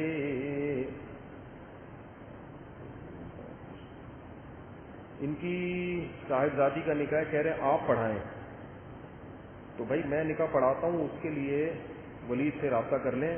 وہ میں اگر یہاں اویلیبل ہوا، کراچی میں ہوا، اور آپ جی نکاح یہی مسجد میں پڑھانا ہے تو وہ ڈائری میں نوٹ کر لیں گے ٹائم. ایک آدمی کو میں نے پورا انتظام دے رہا، ٹھیک ہے. یہ تاریخ کیا لکھی انہوں نے، 17 دسمبر کو. میں بظاہر ادھر ہی ہوں گا، اللہ کرے ادھر ہی رہوں، مریخ پہ نہ گیا ہوں. گزارش یہ کرنی ہے کہ تفصیل کے ساتھ سالگرہ، شادی کی سالگرہ اور شادی بیاہ میں جو لڑکا لڑکی کی تصویریں، بھائی یہ جو گزارشات ہیں نا کہ اس موضوع پر بیان کریں، یہ لمبے لمبے بیانات کا بھی ٹائم نہیں ہے نا. تو مختصر سوالات، مختصر باتیں پوچھا کریں، پورے خطوط لکھے گئے. میری عمر 24 سال ہے، میرا ایک بیٹا ہے، دوبارہ اولاد کی امید ہے، میں اس کو ضائع کرانا چاہتا ہوں لیکن میرے گھر والے نہیں مانے. پھر میں نے اللہ سے توبہ کی، اللہ سے مجھے بیٹا دیا جو 2 دن بعد فوت ہو گیا. اس بات کو 1 مہینہ ہو گیا، دل سخت بے چین ہے. میں نے توبہ بھی کر لی تھی، وہی بات ہے جو میں نے بیان میں کہی ہے. ایک تو حمل گرانا جائز نہیں ہے، آپ نے گرانے کی نیت کی لیکن آپ نے توبہ کر لی، نہیں گرایا، بیٹا پیدا ہوا، مر گیا 2 دن بعد، ٹینشن لینے کا نہیں ہے. نبی نے فرمایا جس کی بچپن میں اولاد دنیا سے چلی گئی اور صبر کیا، اس نے 3 بچوں کے بارے میں فرمایا کہ ماں کا مثال اس لیے کہ ماں کو غم زیادہ ہوتا ہے، تو فرمایا میں اس کے لیے جنت کی ضمانت لیتا ہوں، وہ صبر کرے. تو باپ کو بھی غم ہوتا ہے. اور دوسری بات یہ کہ جو نابالغ بچے دنیا سے جاتے ہیں، غیر مسلم کی نظر میں ضائع ہوتے ہیں. وہ غیر مسلم روتا ہوا اچھا لگتا ہے کہ یار یہ چلے گئے، اب میں کاش میں پیدا ہی نہ ہونے دیتا. مسلمان کے لیے تو یہ بہت بڑی نعمت ہے بھائی، آپ کی اولاد ہے، قیامت میں آپ کے لیے ذخیرہ ہے، جنت میں آپ کو اولاد کے طور پہ ملے گی. یہ تبھی نماز جنازہ میں دعا کیا مانگتے ہیں بچے کی، اللہم اجعلہ لنا فرطن، اے اللہ اس کو ہمارے لیے آخرت کا ذخیرہ بنا. جب بچے کا جنازہ پڑھایا جاتا ہے اس میں مغفرت کی دعا نہیں کی جاتی. وجعلہ لنا شافعا ومشفعا، اس کو ہمارا سفارشی بنا. اور مشفع کا مطلب ایسا سفارشی جس کی تو سفارش قبول بھی کر لے. تو یہ تو آخرت میں ذخیرہ ہے، آپ کے گناہوں کی معافی کا ذریعہ بنے گا. تو اس میں کوئی گناہ کی نحوست یا وہ ایسی چیزیں نہیں ہیں. پہلے تو بہت بچے مرا کرتے تھے بھائی، لوگ صبر کرتے تھے، پتہ نہیں کیا بے صبری ہو گئی ہے. مفتی صاحب اموات غیر احیاء ان کا کیا ترجمہ ہے، مختصر تشریح کریں. اموات غیر احیاء کا مطلب ہے کہ مر گئے ہیں، زندہ نہیں ہیں، یہی مطلب. اس سے لوگ حیات النبی کے عقیدے پر رد کرتے ہیں. اس سے تفصیلی میں انشاءاللہ بیانات ریکارڈ کروانے والا ہوں. مفتی صاحب نکاح کے بعد رخصتی سے پہلے ہم بستری جائز ہے؟ رخصتی ہم بستری کا دوسرا نام ہے. نکاح کے بعد میاں بیوی کہیں بھی تنہائی میں جمع ہو جائیں تو اٹ از کالڈ رخصتی. شریعت کی نظر میں یہ رخصتی بولو ہو گئی ہے. اب شریعت کے حکام سارے چینج ہو جاتے ہیں. رخصتی سے پہلے بیوی کو طلاق 1 دفعہ دے دی، نکاح ختم. رخصتی کے بعد 1 دفعہ طلاق دی ہے تو نکاح ختم نہیں ہوتا. تو رخصتی کسے کہتے ہیں؟ نکاح کے بعد کہیں بھی تنہائی میں مل گئے ہوں، جہاں وہ آپس میں ریلیشن قائم کرنا چاہتے تو کوئی رکاوٹ نہ ہوتی. تو شریعت میں اس کو کیا کہتے ہیں؟ رخصتی. ہمارے ہاں رخصتی کا مطلب ہوتا ہے کہ وہ دلہن کے سر پہ قرآن رکھا ہے، سارے گھر والے روتے ہوئے، مائیں اس کو بٹھا رہی ہیں، کیمرے نے ماں کی طرف رخ کیا ہوا ہے کہ کتنا 50-50 میں آتا تھا نا، 50-50 میں بڑا زبردست آتا تھا وہ. اس میں دکھایا کہ ماں بیٹی کو رخصت کر رہی ہے روتے ہوئے نا، اور سب بہنیں رو رہی ہیں، اور گاڑی میں بٹھایا تو کیمرے والے نے کہا وہ بٹن آن کرنا بھول گیا تھا میں. اس نے کہا کم بخت اتنی مشکل سے روئی تھی، چلو دوبارہ واپس. پھر دوبارہ سے دلہن کو لے کر گئے، پھر روتے ہوئے. تو یہ نہیں معاشرے کا کلچر دکھایا کہ ان میں بھی ڈرامے بازیاں بہت چل رہی ہوتی ہیں. حالانکہ اب یہ رخصتی یہ رخصتی نہیں ہے. رخصتی وہ ہے کہ نکاح کے بعد اگر یہ پہلے کہیں تنہائی میں جمع ہو گئے ہیں تو شریعت میں رخصتی ہو گئی. رخصتی سے پہلے اگر طلاق ہوتی ہے عورت سے عدت نہیں ہوتی, ادھر مرد نے طلاق دی فوراً کہیں شادی کر لیں وہ. لیکن جب تنہائی میں جمع ہو گئے, چاہے وہ چھپڑ میں کہیں ملے ہوں, ماں باپ کو پتہ بھی نہ ہو, اب اگر ڈیورس ہوگی تو عورت کو عدت گزارنا واجب. آج کل یہ بڑا مسئلہ ہو رہا ہے, نکاح ہوتا ہے, لڑکیاں چھپ چھپ کے اپنے شوہر سے مل رہی ہوتی ہیں, ماں باپ سمجھ رہے ہوتے ہیں ہم نے تو 26 نومبر کی ڈیٹ متعین کی ہے. اب کیا ہوا, جھگڑا ہوا, میاں نے طلاق دی. اب خواتین فون کر کے کہتی ہیں کہ ہم تو رخصتی میں مل لیے تھے, تو اب شرن میرا تو کوئی اور رشتہ آ گیا ہے. کہتا ہوں آپ کے لیے نکاح حرام ہے, آپ عدت پوری کریں. کہہ رہی عدت کیسے پوری کروں, ماں باپ بولیں گے کیا کر رہی ہے بھائی. عدت کے دوران تو عورت گھر سے نہیں نکل سکتی ہے بھائی. تو اب پکڑی جاتی ہیں, پھر ماں باپ کہتے ہیں بھائی یہ گھر میں کیوں ہے اور ابھی فوراً شادی کر رہے ہیں, کیوں نہیں کر رہی. وہ کہہ رہی 3 مینسز. تو اس لیے چوری جو ہے نا وہ چوری ہی ہوتی ہے. تو ایسے کام کیا کرو جو بعد میں افورڈ کر سکو. بات تو پھر اللہ کے غضب کو دعوت دیتی ہیں کہ اسی عدت کے دوران شادی کر لیتی ہیں کہیں اور, وہ نکاح ہوتا ہی نہیں ہے, کل عدم ہے وہ. تو رخصتی جب ہو گئی, میاں بیوی تنہائی میں جمع ہو گئے, پھر طلاق کے بعد احکام کچھ اور ہیں, رخصتی سے پہلے کے احکام کچھ اور ہے. پورا مہر مرد سے واجب ہو جاتا ہے رخصتی کے بعد. تنہائی میں جمع ہو گئے, مرد کے ذمہ مہر واجب ہو گیا. سمجھتے ہو, بہت سارے احکام ہیں. اگر رخصتی کے بعد چاہے وہ چھپ کے ملے ہوں, عورت کو حمل ٹھہر گیا, تو شوہر اگر انکار بھی کرے گا نا کہ یہ میرا نہیں ہے, تو شریعت شوہری کے کھاتے میں ڈالتی ہے کہ تمہارا ہی ہے. تو بڑے مسائل ہیں, اس لیے یہ چیزیں چھپن چھپائی ان میں صحیح نہیں. اور ماں باپ کو چاہیے اپنی ذمہ داری پوری کریں کہ جب وہ قائد اعظم کے مزار پہ مل ہی رہے ہیں اور ادھر جا جا کے ڈیٹے مار رہے ہیں, تو عزت کے ساتھ رخصت کر دو. کیا مصیبت بنائی ہے تم لوگوں نے یار. نہیں جی پہلے وہ چمونی آپا آئیں گی, پھر وہاں سے خالہ آئیں گے, پھر ان کے ماموں سعودی عرب میں رہتے ہیں وہ آئیں گے, پھر ابا وہاں رہتے ہیں. چھوڑو بھائی, ٹینشن نہیں لو. دیکھو نکاح ایک ایسی چیز ہے, مشکل بنانا چاہو تو اس سے مشکل دنیا میں کچھ نہیں ہے, آسان بنانا چاہو بہت آسان. پہلے میں مشکل بنا کے دکھاتا ہوں. ہمارے معاشرے میں کیا ہوتا ہے, کہیں نکاح کا پیغام بھیجو لڑکی والے, ارے بھائی ایک دم باتیں, ارے بھائی نکاح کوئی بچوں کا کھیل, بہت مشکل. ایسی باتیں گھر کے خاندان کے بڑے کر رہے ہوتے ہیں. ارے بھائی ذمہ داریاں ہیں بھائی, بچوں کا کھیل تھوڑی. اس کے ماموں ہیں امریکہ میں ہیں اور چچا اس کے وہاں رہتے ہیں, اور پھر لڑکی کی شادی کی تیاریاں ہیں, اور پھر بھائی وہ تباہی, جیسے ایسا لگ رہا ہے کراچی میں طوفان آنے والا ہے. لڑکا بھی یہی باتیں کرو تو بھائی ایکچولی ابھی نکاح ہے بھائی, 2 سال میں پہلے ایجوکیشن مکمل کر لوں, پھر اس کے بعد بھائی بچوں کا کھیل تھوڑی ہے. ایسے بنا کے نا وہ بھائی کر کے آدمی لگے گا بھائی یہ پتہ نہیں کشمیر فتح کرنے جا رہا ہے. ہلکا لو, بہت ہلکا ہے. تو بھائی یہ لڑکی یہاں رہ رہی ہے, پارسل کر کے ادھر بھیجو. ادھر سے کیا پارسل کر دو ہے بھائی, 2 بول بلواؤ گواہوں کی موجودگی میں, بول پارسل کرو. ہمارے یہاں پارسل کا خاص انتظام ہے, لوگوں نے لکھا ہوتا ہے نا ریڈیو پہ, تو پارسل کر دو. پہلے باپ کھلا رہا ہے, کون کھلائے گا, شوہر کھلائے گا. یا 2 روٹی کھلانے کیا مسئلہ ہے, تو کھلا دے. تو بھائی الگ کمرہ چاہیے, تو یار وہ کمرے تمہارے گھر میں 2-4 ہیں نا, ایک تھوڑا سا ان کے لیے خاص کر دو یار. ہوتے ہیں گھروں میں عام طور پر, نہیں تو یار تو رینٹ پہ لے لے. میری جب دوسری شادی ہوئی تھی میرے پاس تو نہ گھر نہ ایک بالش زمین کا بھی میں مالک نہیں تھا. شوق خاندانی رکھے ہوئے تھے ہم نے, دکان پکوڑوں کی تھی, باتیں کروڑوں کی. شوق خاندانی ہونے چاہیے. تو میرے پاس کچھ بھی نہیں تھا. تو میں نے جب پیغام بھیجا انہوں نے کہا کیسے رکھو گے بھائی, وہی ہوا نا, ارے بھائی میں نے بڑے بھائی کی ضرورت نہیں ہے بھائی, آپ لوگ یہاں رہتے ہیں. اب ظاہر ہے جب نکاح ہوگا تو ایک رات جب میں پہلی زوجہ کے پاس ہوں گا, دوسری تو اکیلی ہوگی نا, تو وہ کہاں رہے گی. تو بھائی سسرال کے قریبی کوئی لے لیتا ہوں گھر. تو وہاں 1 کمرے کا گھر مجھے کرائے پہ ملا, 2500 کرایہ تھا اس کا. تو میں نے ان کو دکھایا, میں نے کہا فی الحال یہ ہے ٹھیک ہے نا, کمرہ بڑا ہے اس کا, ایک کچن ہے, ایک واش روم ہے, فی الحال رخصتی کر لیں, ادھر بھی تو رہ رہی ہے نا, پارسل کر دیں وہاں سے, ٹھیک ہے نا. جب میں وہاں ہوں گا تو یہ وہاں ہوگی, نہیں ہے میں جس دن ہوا تو اپنے اماں کے گھر میں رہے بھائی. کم از کم ماں باپ کی ذمہ داری تو ختم ہو گئی نا کہ بچی کی شادی نہیں ہو رہی, میاں بھی مل گیا, خرچہ بھی میاں دے رہا ہے, پارسل کر دو یہاں سے وہاں. ایسا ہی ہوا, نکاح کی فوراً ڈیٹ متعین ہوئی ہے, اور چونکہ دوسری شادی چھپ کے ہی ہوتی ہے ورنہ آدمی پکڑا جاتا ہے. چھپ کے مطلب یہ نہیں کہ ہمیشہ چھپا کے, عین وقت نہیں بتانا پڑتا. عین وقت پہ بتاؤ گے تو سسرال سے پٹو گے. تو میں نے کہا بعد میں پٹ جائیں, دولہا بنا ہوا بیٹھا ہوں پھر پٹوں, یہ صحیح نہیں ہے. اتنا میں قربانی نہیں دے سکتا.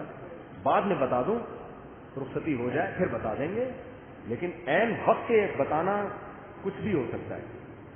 تو اس میں پھر یہ ہوا کہ بھائی نکاح پڑا ہو یار. تو ایسے ہی ہوا, میں گیا, میں نے کہا بھائی میرے 2-4 دوست تھے, 2-4 جو بہت بہادر تھے وہ آ گئے, عین وقت پہ 8-10 بھاگ گئے. وہ انہوں نے کہا ہم نہیں پڑھتے بھائی اس معاملے میں. تو بیٹھے ہیں بھائی, وہی ہوا, نکاح ہو گیا, تو رخصتی ہو گئی, ہم لے گئے اس گھر میں. اور جب ہم پکڑے گئے پتہ چل گیا بھائی 2 ہیں, تو جو بھی پٹنا تھا پٹ گئے. تو یہی ہوتا ہے, جس رات میری باری نہیں ہوتی گھر والے اپنے والدین کے گھر میں. اس وقت کا سوچو. پھر ظاہر ہے جب انسان نکاح کرتا ہے تو اللہ کا بھی حکم پورا کر رہا ہے نا, تو اللہ نے بھی وعدہ کیا ہے کہ میں وسائل دوں گا. جیسے جیسے بچے ہوتے گئے وسائل بھی بڑھتے چلے گئے. پھر 1 کمرے والے گھر سے تھوڑے عرصے میں ہم 2 کمروں والے گھر میں آ گئے, پھر 3 کمروں والے گھر میں آ گئے. آئی بات سمجھ میں. اب اللہ کا شکر ہے میرے 5 بچے ہیں اور اچھا گھر ہے میرا. اگر میں اسی وقت سوچتا رہتا ہوں بھائی کہاں سے پورے ہوں گے, تو بیٹھا ہوتا اب تک ایسے کہ ایسے جیسے آپ لوگ بیٹھے ہیں. حقیقت میرے وہ دوست جو یہ کرتے رہے نا, وہ بھائی کہاں سے پورے ہوں گے. اب تک 40 سال کے ہو گئے, کمارے ہیں, چہروں پہ رونقیں ختم, ہر وقت بٹوے میں پیسے ہی دیکھتے رہتے ہیں, بھائی کرتے رہتے ہیں. تو نکاح کو ہلکا لو یار, پارسل کا انتظام ہے ہمارے یہاں.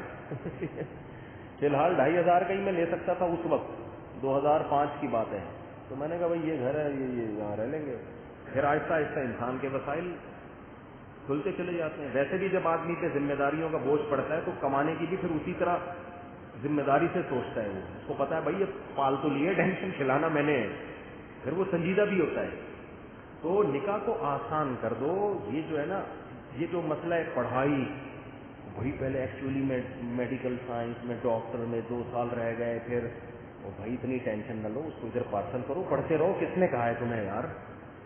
میں نے زیادہ پڑھائی شادی کے بعد کی ہے, اور دوسری شادی کے بعد اور زیادہ پڑھا ہوں.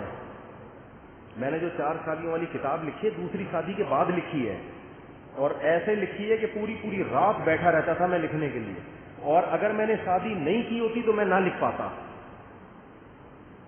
نکاح سے انسان کو سکون ملتا ہے, ذہنی بھی, دماغی بھی, صحت بھی اچھی ہوتی ہے, اور زیادہ کام کرتا ہے. وہ آپ یہ دیکھ رہے ہوتے ہیں نکاح کے بعد بیوی کو ٹائم دینا پڑتا ہے. وہ ٹائم آپ کو بہت سارے ٹینشنوں سے بچا لیتا ہے. اس کی مثال ایسے ہے, جب آپ کو بھوک لگتی ہے, آپ کھانا کھاتے ہو, ٹائم دیتے ہو نا روٹی کو, کیا خیال ہے؟ اب آپ کو یار میں کھانا چھوڑ دیتا ہوں, ایکچولی میرے آدھا ٹائم تو ناشتے میں اور کھانے میں اور ڈنر میں لگ جاتا ہے, اور پھر چائے گٹکے میں لگ جاتا ہے. میں ٹائم بچاؤں گا, یہ ٹائم پڑھائی میں لگاؤں گا.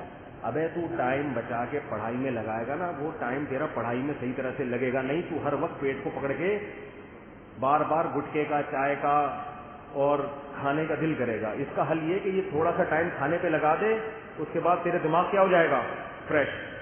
پھر بیٹھنا کتاب لے کے پڑھتا رہ بیٹھ. تو جیسے کھانے کی مرد کو حاجت ہے, بالکل مرد اگر آدمی کا بچہ ہے, وہ مرد ہے, انسان ہے, تو اس کو عورت کی حاجت بھی اسی طرح ہوتی ہے. تو اگر وہ حاجت اس کی پوری ہو جائے گی, آنکھ مٹکے چھوڑ دے گا, انٹیوں کو دیکھنا چھوڑ دے گا, ادھر ادھر دماغ. گھر کا انسان کا بچہ دوستیاں بھی چھوڑ دے گا, جو ٹائم زیادہ ویسٹ کرتے ہیں دوست. گھر کا انسان کا بچہ بن کے شرافت سے گھر میں رہے گا. بیوی آپ کے ساتھ بہت سارے کاموں میں مدد کرے گی. مجھے یاد ہے میری عادت تھی شام کو چائے پینے کی. تو اب کیا ہوتا ہے کہ گھر سے تعاون ہوتا ہے نا انسان کو. بھائی آپ خرچ کر رہے ہیں, لیکن وہاں سے بھی تو تعاون ملتا ہے آپ کو, بہت سارے کاموں میں مدد ملتی. اور اگر آپ کی بیوی ایجوکیٹڈ ہے تو آپ جس فیلڈ میں تعلیم حاصل کر رہے ہو اس میں وہ مدد کرے گی آپ کی. بہت سارے علماء ایسے گزرے ہیں جن کی بیویوں نے ان کے ساتھ اتنا تعاون کیا. حافظ ابن حجر رحمۃ اللہ علیہ کتنے بڑے علامے تھے, ان کی جو زوجہ تھی یہ بھی عالمہ تھی. بہت ساری تحقیق میں ان کی زوجہ نے ان کی مدد کی ہے, تو اتنے بڑے انہوں نے اتنی کتابیں لکھی انہوں نے. تو یہ جو فرض کر لیا گیا ہے نا کہ نکاح کرنے کے بعد کسی کام کا نہیں رہتا, یہ 100% غلط ہے. نکاح کرنے کے بعد انسان کا بچہ بنتا ہے, کام کا آدمی بنتا ہے, اور نکاح کیے بغیر کسی کام کا نہیں ہوتا. وہ سمجھتے ہو, وہ لونڈا لپاڑا ہوتا ہے. اس کی ڈیفینیشن کہیے لونڈا لپاڑا. کچھ بھی کہیں بھی پھٹ سکتا ہے, یہ کچھ بھی کر سکتا ہے, کہیں بھی گند کر سکتا ہے معذرت کے ساتھ. پارکوں میں تو آنے کی اجازت نہیں ہوتی لونڈے لپاڑوں کو. ان کو پتہ ہی یہ یہاں کا ماحول خراب کریں گے, لکھا ہوتا ہے فیملی کے ساتھ ہیں, تو پتا ہوتا ہے بیوی بچوں کے ساتھ آئے گا تمیز سے بیٹھے گا, بغیر فیملی کے آئے گا یہ لونڈا لپاڑا, یہ گند کر کے جائے گا پارک میں. حقیقت ہے. تو جو پارک میں بیٹھنے کے قابل نہیں ہے وہ سائنسی ترقی کرے گا, یا وہ آپ کا کیا خیال ہے کوئی بڑا بزرگ بنے گا وہ؟ تو نکاح کو آسان بناؤ, ویری ایزی, کوئی مسئلہ نہیں, کوئی دنیا میں ادھر پاس نہیں کرتے, یہاں بھیج میرے سب سے کھائے گی, اب ختم ہو گئی بات. اتنی سی بات, استخارے نکال رہے ہیں, پتہ نہیں کیا کیا کر رہے ہیں. صحابہ تو ایسے ہی نکاح کرتے تھے.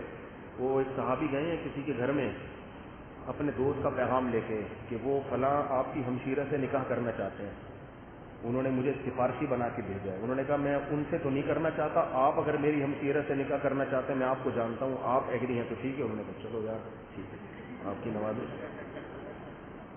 گواہ بلائے, ادھر ہی نکاح پڑھایا, چلو پارسل کا انتظام, لے گئے. میری بیوی ہے. کتنا آسان تھا یار. ہاں اعتماد ہو, ایسا نہیں کوئی بھی چرسی ہیروئن کی اٹھ کے آیا, آپ نے یہ حدیث سنی نہیں تھی, آپ نے کہا پارسل کا خاص انتظام ہے. ایسا نہیں ہو کہ بندے پر پورا پہلے اعتماد ہو. اتنا ٹینشن نہ لو بھائی, کچھ اللہ پہ بھی توکل کرنا سیکھو.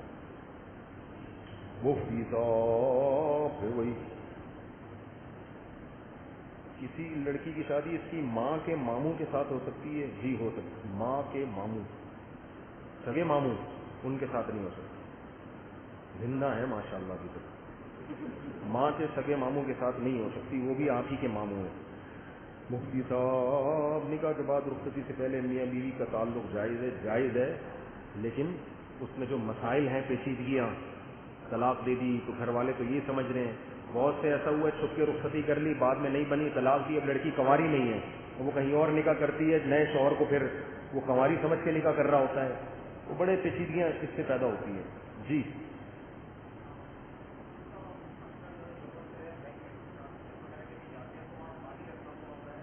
بینک میں جو پانی رکھا ہوا ہے وہ انہوں نے خریدا ہوتا ہے پانی, اس سودی بینک میں وہ پانی نہ پئیں, اور اگر پینا ہی ہے تو پہلے نیت کر لیں اتنے پیسے میں صدقہ کر دوں گا, پھر ٹھیک ہے. مفتی صاحب قیامت کی ہولنا کیوں پر انشاءاللہ بیان کریں گے. مفتی صاحب شرک پر بیان کریں, معاشرے میں شرک کئی دفعہ کیا ہے, مزید کریں گے انشاءاللہ. مولانا لڑائی ہو گئی ہے نا خاندان میں جوڑ, اور اس میں میرا کردار بھی ہو سکتا ہے, پہلے سوچا کریں اس میں مفتی صاحب کچھ کر بھی سکتے ہیں کہ نہیں کر سکتے. مثال کے طور پر ایک خاتون آئی کہ میرا شوہر مجھے بہت مارتا پیٹتا ہے, رو رہی تھی, پرسوں کی بات ہے, نیل بڑا ظالم آدمی ہے. تو میں نے کہا اپنے شوہر کو بلائیں, اس نے کہا وہ آپ کے پاس بیٹھنے کے لیے تیار نہیں ہے. اب آپ بتاؤ ایک بندہ میرے پاس بیٹھنے کے لیے تیار نہیں ہے تو میں کیسے اس کے شوہر کو سمجھاؤں. تو ان خاتون کا میرے پاس آنا غلط تھا, ان کو تھانے جانا چاہیے تھا. ایسا ہی ہے نا. تو پہلے سوچو کہ ہمارا مسئلہ کتنا بھی بڑا ہے, یہ مفتی صاحب حل کر بھی سکتے ہیں. حل جب کریں گے نا کہ جب دونوں پارٹیاں بیٹھیں, پھر میں اس کو کچھ خدا کے خوف سے ڈراؤں. وہ کہہ رہی ہے ہم مسئلہ حل کریں, تو بھائی میں کیسے حل کروں, ایک آدمی ظالم ہے, میں پولیس میں تو نہیں ہوں نا. تو آپ پہلے 100 دفعہ یہ سوچیں کہ یہ مسئلہ مفتی صاحب حل کرنے کی صلاحیت یا ان کو اتھارٹی ہے بھی کہ نہیں ہے. تو میں دونوں فیملیوں کو بٹھا کے تو مسئلہ حل کر, بہت سے حل ہوئے بھی الحمدللہ, خاندان جڑے ہیں, لیکن یک طرفہ معاملات میں میں کچھ نہیں کر سکتا. ایک بات. نمبر 2, میں سیٹنگیں کامیاب نہیں بناتا. یہ بہت لوگ تنگ کرتے ہیں, فون کر کے بھی, آ کے بھی, مجھے عشق ہو گیا ہے, لڑکی سے میرے تعلق بھی ہے, اس کے ابا نہیں مان رہے. یار ابا اگر نہیں مان رہے تو میں کیسے ابا کو, میں اچھا لگوں گا اس کے ابا سے کو مناتے ہوئے. لڑکی کا باپ اپنی بیٹی کو جتنا اچھا جانتا ہے میں تھوڑی جانتا ہوں, اور وہ آپ کو جتنا اچھا جانتا ہے میں تھوڑی جانتا ہوں. باپ راضی نہیں ہو رہا, میں کیوں راضی کروں اس کو, میں تھوڑی باپ ہوں اس کا. تو میں ایسے معاملات میں بولے نہیں پڑتا, کیونکہ بعض دفعہ ایک وجاہت ہوتا ہے, روب ہوتا ہے. لڑکی کا باپ میرے سے متاثر ہو کے, وہ عقیدت مندی ہوتا ہے, وہ اپنی بیٹی دے دے گا, بعد میں پھر مجھے تانے دے گا یار آپ کے کہنے پہ دی تھی ہم نے. تو ایسی سفارشیں میں نہیں کرتا. میں کہتا ہوں بھائی لڑکی کا باپ جتنا اچھا فیصلہ کر سکتا ہے, مفتی طارق مسعود اس لڑکی کے حق میں اتنا اچھا فیصلہ نہیں کر سکتا. میں اس معاملے میں بولو نہیں پڑوں گا. سمجھتے ہو بات کو؟ تو ایسی چیزوں میں سیٹنگوں کو کامیاب بنانے کے لیے مجھ سے رابطہ نہ کیا کریں، کیونکہ میں بھی کسی سے رابطہ سیٹنگ نہیں ہوتی، لیکن ہم نے کئی جگہ پیغام بھیجا ہوتا ہے، نہیں قبول ہوتا تو ہم کسی سے رابطہ نہیں کرتے، خبر کے علاوہ ہمارے پاس کوئی آپشن نہیں ہوتا۔ تو یہ تو دکھڑے جس نے 3 کی ہوں گی شادیاں، تو سوچو اس نے درجنوں جگہ پیغام بھیجا ہوگا نا، تب جا کے 3 ہوئی ہیں، درجنوں جگہ سے تو ریجیکٹ ہوا ہوں میں، مسترد ہوا ہوں، دھتکارا ہوا ہوں میں۔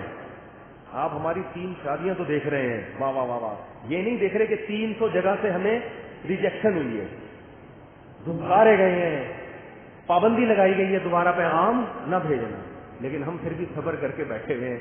تو جس کی 300 جگہ رشتے ٹوٹے ہوئے ہوں، وہ آپ کا ایک جگہ رشتہ کہاں سے کرا سکتا ہے؟ تو یہ ہمارے بس میں نہیں ہے۔ سمجھتے ہو بات کو؟ اتنی مضبوط دلیل دے دی میں نے آپ کو۔ آگے چلتے ہیں۔ مسائل کے لیے جب آپ رابطہ کرتے ہیں، ریٹن میں جواب نہیں دیتا، کیونکہ ریٹن میں جواب کے لیے جامعۃ الرشید ہے، وہاں ایک پروسیس کے تحت کام ہوتا ہے، تو آپ جامعۃ الرشید، دارالافتاء کراچی، وہاں، کیونکہ اب اگلا جمعہ شاید میں سفر میں ہوں تو اس لیے میں پوری ڈیٹیل بیان کر رہا ہوں۔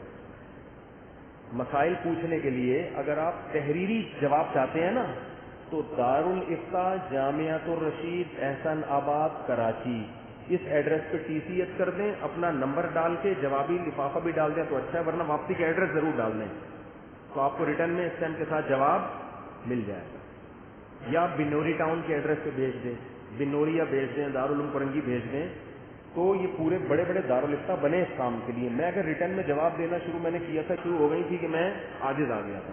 سمجھتے ہو بات کو؟ تو شرعی مسائل زبانی اگر پوچھنا ہے تو اس کا طریقہ ہے، میرا چینل ہے آس مفتی طارق مسعود، اس چینل پہ جائیں، لکھا ہوگا مسائل پوچھنے کا طریقہ، اس طریقے کو فالو کریں، آپ کا جواب، سوال جواب باقاعدہ پراپر ریکارڈ ہو کے جائے گا ویڈیو میں۔ لیکن آپ سمجھتے ہو کہ پرسنل سوال ہے، ہم ریکارڈنگ نہیں چاہتے، آئی بات سمجھ میں؟ تو پھر آپ فون کرتے رہیں، جس وقت میں اٹھا لوں گا میں جواب دے دوں گا۔ سمجھتے ہو؟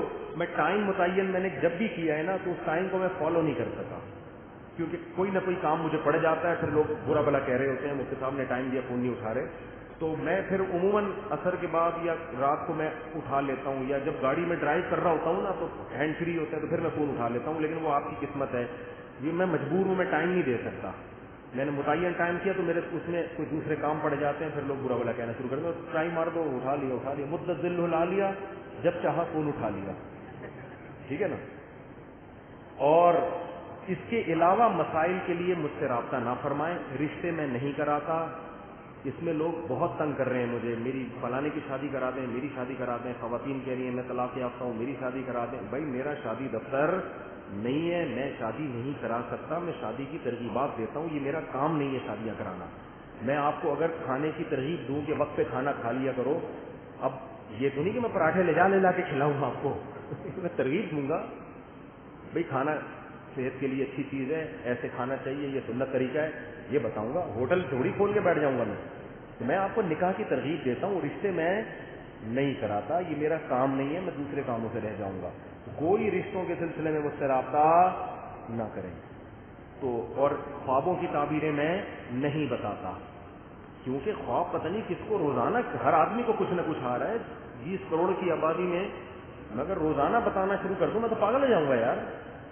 تو بھائی جیسے ہی کوئی بندہ کہتا ہے نا مجھے خواب وغیرہ، خواب آیا، اپنی ذمہ داری پہ آیا، صبح اٹھو اپنے کام پہ جاؤ، جاگتی حالت اگر اچھی گزر رہی ہے برے خوابوں سے ڈرو مت، جاگتی حالت خواب بری گزر رہی ہے اچھے خوابوں سے دھوکہ مت کھاؤ۔ ہمارے حضرت فرمایا کرتے تھے کوئی نیک عمل سے زندگی گزار رہا ہے، روزانہ خواب میں جہنم میں جل رہا ہے، ٹینشن نہ لے، کیوں؟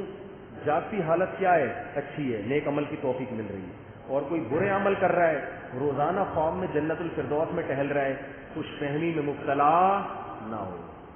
آئی بات سمجھ؟ کیونکہ جنت اور جہنم کا مدار عمل پر ہے، خوابوں پر نہیں۔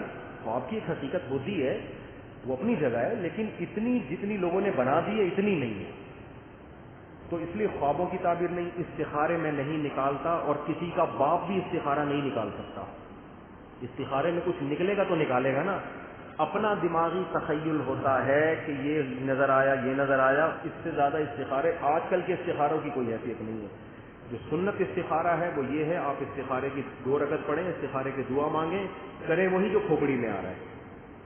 استخارے کا فائدہ یہ ہوگا کہ اللہ کی مدد شامل حال ہو جائے گی۔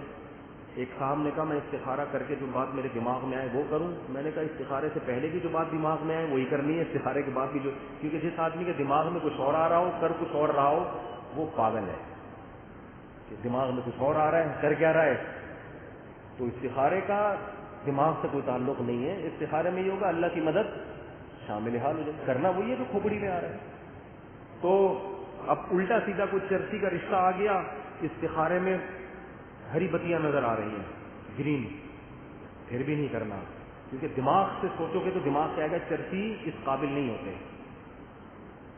اور اگر کسی ڈاکٹر کا رشتہ آیا، شریف خاندان ہے، نیک ہے، پرہیزگار ہے، سیلری بھی اچھی ہے، بہت ہینڈسم بھی ہے، استخارے میں روزانہ جہنم کی آگ بھی دیکھ رہے ہو نا، اگر پھر بھی اس کو رشتہ دینا ہے، کیونکہ کھوپڑی کہتی ہے کہ اور کیا چاہیے تجھے، ٹھیک ہے نا، اس سے اچھا کہاں سے لے کر آئیں۔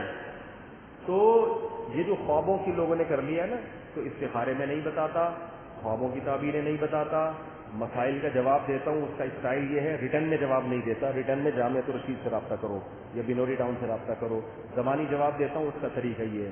اس کے علاوہ